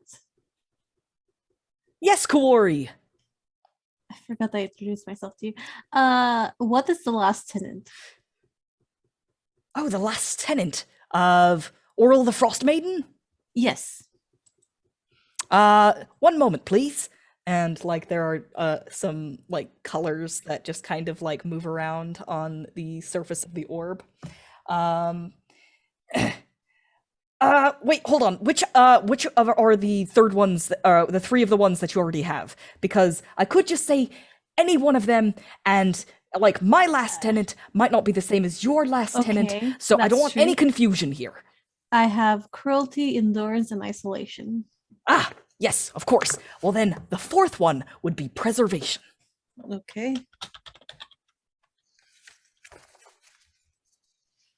Most of those sound pretty good except the cruelty one, but Yeah, that's kind of what's interesting about oral, huh? yeah. Yep. I'm very, very sorry, but I was not paying attention when the fourth one was revealed. I was making jokes in chat. That's on me. That's a my bad. But if I could write it down, that would be great. I feel partially responsible, but to be fair, I also was not paying attention. You guys It's called Preservation. amazing. Yeah. Thank you. Anyway, Preservation. what am I seeing with my my magic-y eyes? Ah, with your magic-y eyes. Probably quite a lot. Because I mean, at least with these guys.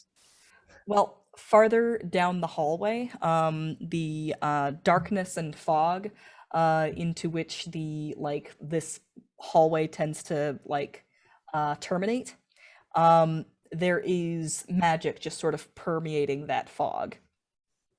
At the end of like the trial hallway. Yes. What type of magic? It's a good question. I was gonna look up some spells to decide exactly what school of magic that was. Okay. Just give me one moment as the colors dance across my professor orb. Processing. And then just Processing. to make things clear on like what like those four tenants are just over this one in this one hallway that we've come to the end to, right? Well, this entire hallway is just sort of coated with like pictures of like giants doing giant things, like sitting on thrones and providing tribute to one another.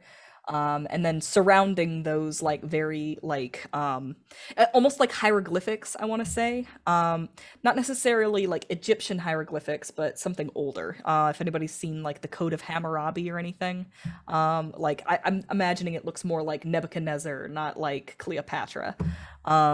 So like and then like surrounding them are these like giant glyphs that are explaining basically like this is what worshiping Oral is like, and these are her tenants, and this is why we worship her. She is so very powerful, and we are frost giants, and that makes us very powerful. Conjuration is the school of magic at the end of the hall. Edo. I relay that information. Conjuration. Okay.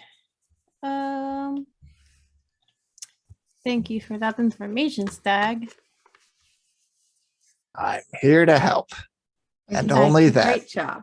Not ruining anything else by being here, I promise. No, you never ruin anything by being here. That sounds a little suspicious. It's But mostly out of character.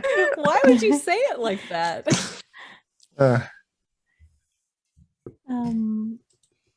let's then just keep going down the hall. She's gonna keep going down the hallway. So as you're walking down the hallway, like Valin basically keeps the professor orb out, just kind of as a like show of good faith, like not trying to hide anything from you. And he really does just do kind of like a running commentary of whatever is around him. And he says, you know, it is very interesting. Oral doesn't seem like the kind of person that would let people do this sort of thing together. In fact, I do believe that if she were to give a trial to somebody, she would at one point separate all of... We have to do them individually. Oh no. And as you say that, Lydia, you look around, and you realize that you're actually in a very familiar looking cabin. And you look down and you see that you've got bandages about your midsection where you were injured at the very beginning of this adventure. Am I alone? Yes. Lydia immediately reaches for her arm muff and sees if the gun is still there, and then reaches in this order: gun, then weasel. I'm looking for both. Oh, you didn't have those things at that point, did you? No? You start reaching about yourself, and you see a movement in the corner as an enormous creature just sort of stands up from in front of a crackling bonfire and lumbers over towards you. And what you see is the familiar face of a Goliath lady with dreads and beads in her hair. And she says, "You're finally awake."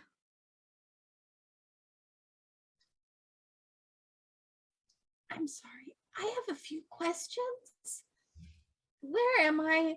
Who are you? Where are my friends? Did you take my gun? It's a lot of questions. I did say a few. I will answer as many as I can remember. You may have to ask me again. Sure. I found you out in the snow. You had been attacked. Where? To the south. Like, I feel like at this point the memories start flooding back for Lydia a little bit, and is this the events immediately post the blizzard? Yes. So I would recognize this Goliath. Yes. Would You've I been remember their name? Oya Minartok. Oh yeah.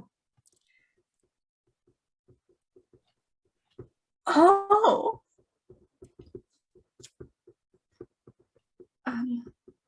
How long have I been asleep? It has been days. Lydia would like to punch herself in the stomach where the bandages are to see if it hurts. Oh, it hurts a lot. And it as you do so, like you can actually see like a little bit of red begin to spread where you punched yourself. Ow.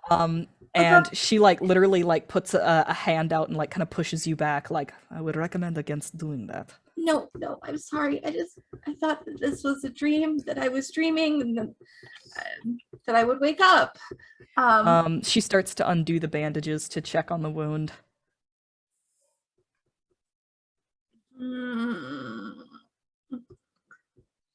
I understand that this experience can be very confusing.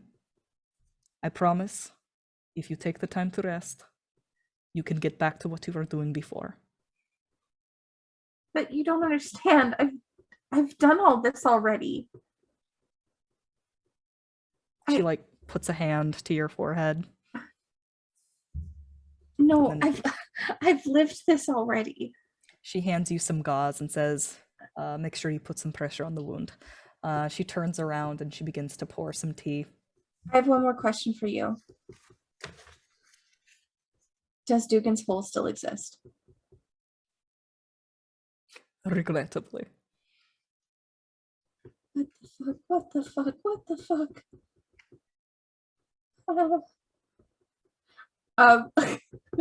Lydia will try to like lie down in a sleeping position to try to get herself to go back to sleep so she can wake up again.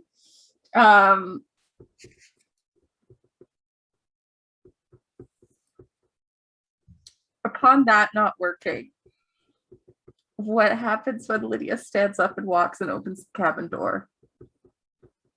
Well, first of all, Oya Minartok doesn't let you do that. In fact, she insists that you stay down. I just would like some fresh air, please. I want to feel the cold on my face. I am a winter girl. I just want to feel it and know it's there. She opens a window and says you can feel the cold from your bed.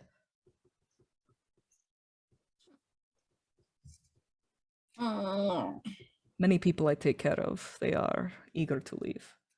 But I assure you, if you go now, it will have been pointless for me to have dragged you out of the snow. You don't understand. I have lived this life already. I know what happened out there in the blizzard. I know why you found me and in the state that you found me, and I know how long it takes to get back on my feet. She just hushes you, and presses the tea into your hand. Do not worry. You are not alone. And we're going to cut to somebody else.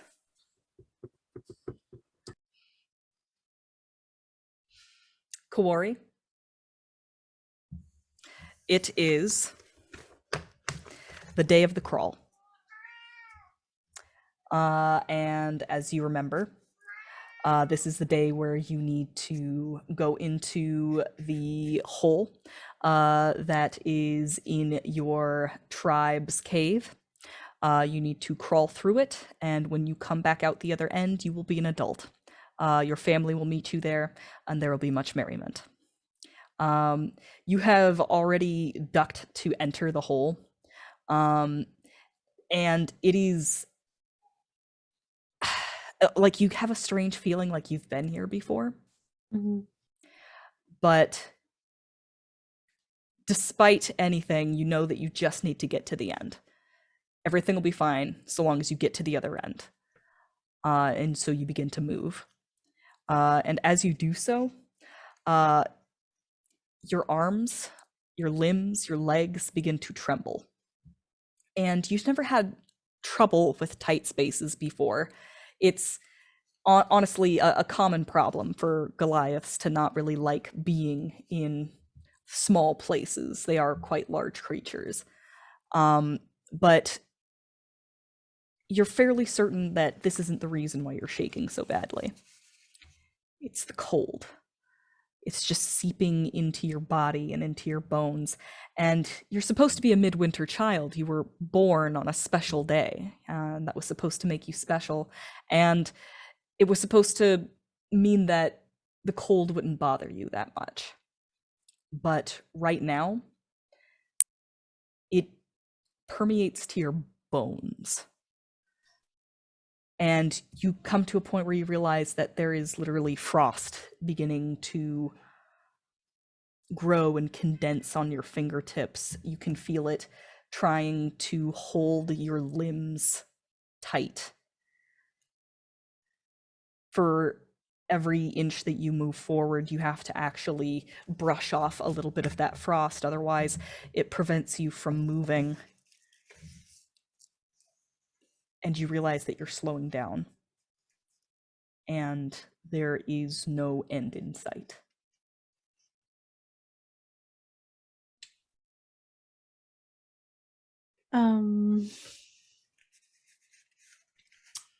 She is going to take a moment and try to warm up her limbs, like with her hands, almost desperately at some point, and then just try to continue. Okay. Kuori endures. Hart, not Burningstar. Hart. Hey, that's me.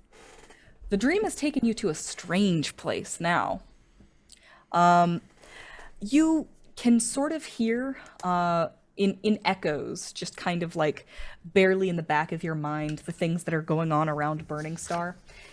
He has never been active for this long before, and you're beginning to become aware of the fact that this is why you've been dreaming for so long, that Burningstar has been out for a long time. Too long, maybe.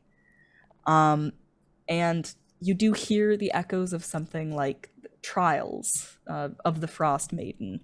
We need to take care of these trials. And as you are walking, you can see that like the sun has set. It is pitch black. There's snow falling around you slowly in these big fat flakes. And as you are walking, the snow crunching underneath your feet begins to just sort of fall away until you are walking through complete blackness. And those snowflakes begin to fall slower and slower until they just stop in midair. and each one of them just turns into a pinpoint of light as you are walking through a field of stars. Distantly, one of those stars becomes brighter and brighter, and gets closer and closer to you. Somewhat familiar. It's trailing these sparks of all these different brilliant colors, and it just sort of snakes towards you, and then stops and seems to regard you. And then you realize that it has a void that's just sort of like carving out a place in the stars in front of you. There is a shape, a darkness, a mirror to your own form. And you realize this must be something like what Burningstar looks like to other people. As that star with trailing light is exactly where your eye would be on that form. And it just sort of reaches out to you. What is the... So I know how to respond correctly. Does it seem in Burningstar's like uncaring reach out, or is it more of a like familial, friendly? Like, what is the like kind of emotion that is delivered with this reach out? It's reaching like with the palm down, as though it is basically trying to take hold of you. Hart, I need to roll a d20. Hart will shy away. I feel like he sort of like curls up on his staff a little bit at first, but then when like the hand stays after a certain extension, like it's not trying anything else, he'll turn, and then with an upturn hand he will go to meet it. All right. A bright light flashes between your hands, and once again you find yourself in a forest.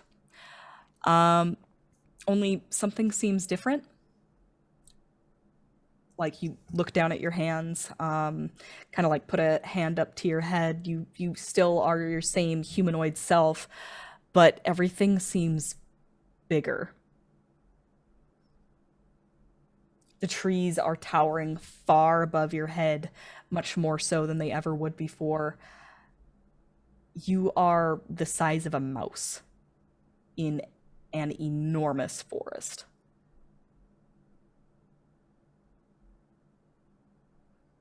He'll just take it in.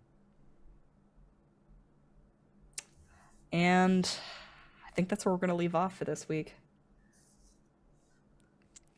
Excellent. I don't know what's going on with Stag, but I'm excited to find out more when we come back next week. Danae, thank you so much for running this incredible game. Oh my God, yes! Yes! I always have a blast whenever you're on the show, though. Where can we find you? What do you do? Hi, everybody. My name is Wings, also known as Danae Keener. You can find me at DanaeKeener.com. I do nerdy drawings, mostly related to D&D, and a lot of things on this channel. You can also find me on Twitter at Danae Keener. You can find a pinned tweet there that says my schedule and all of the things that I'm up to on the Twitches, where all my streamed games are. Not my streamed games, necessarily. I'm only ever on other people's streams. That's me, DanaeKeener.com. Hi everyone, my name is Satan. You can find me on Twitter at @event with 2 P's, because my Twitter name was also taken. I think that's something we all have in common. You can find me here Sunday nights with these amazing people, as well as Thursday right here on this channel. Sunday mornings you can find me over at the Hype Goblin, where I DM my own game at 10 a.m. EST, and Saturday nights you can find me over at Plot Hunters at 8 p.m. EST, where we're going into the Underdark. Currently we just started our season, and I'm about to fight a Planetar because he was being a dick, and I told that to his face. That's me. Oh, hi. It's me, LizMac, or LizMacD22 on Twitter. I am here every Sunday night playing our lovely Lydia with these amazing players and our amazing DM. If you're curious to keep up with the rest of my shenanigans, I am the community manager of Clever Play Studio, and our game Operation Tango is out now across many, many platforms. Keep your ears and eyes peeled, because as a part of Gamescom, which is a big gaming convention in Europe, we have a huge announcement on Tuesday. And if you want to follow along in all that craziness, I've got a handy dandy link tree, which I have popped in the chat. It's linktree/liz.mac. And that's me. I can't wait to see what fresh hell Wings has for us next week. But yeah. Love you guys. All right, yeah, sorry. Hi, I'm Tyler at Frothy Inferno, and I wanted that one because no other random person on the internet would put those words together. You can find me here sometimes guesting on the Indoor Adventure channel, or sometimes on Tuesdays, or actually more than sometimes on Tuesdays, on G Game Nights for our mass game. And then maybe find me other places. Who knows? Keep your eyes out. And if you've made it this far, you probably already know who I am, but if you don't, hey Acorns, what's up? It's me, your buddy, your pal, your friend, the Indoor Adventurer, the showrunner here at twitch.tv/Indoor Adventures. We do shows like this on Monday and Thursday at 5:30 p.m. Pacific Standard Time, as well as on Sundays at 7 o'clock p.m. Pacific Standard Time. If this is your first time joining us, you can go to youtube.com/Indoor Adventures to check up on all of the VODs of each of the games that we have played up until this point, including audio casts of each of the games that we have played. Anywhere audio casts are made available for free. And speaking of things that are being made available for free, we are going to be going into our Patreon supported after show called Nights in the Courtyard, where we answer questions not only from the community but also from each other. So if you have any questions to ask myself or any of these other fine folk, feel free to join us on our Discord. The link can be found in the Twitch chat to the side or in the description of this video or audio cast down below. And with that, I would like to say once again, thank you to everybody who decided to stop on by. Thank you to Tyler for agreeing to join us on this wonderful game of Dungeon and or Dragon. Thank you to Danae for running this game, and to these players for putting up with our bullshit once again this week. And we'll see all of you guys next time. All right, everybody. Bye-bye!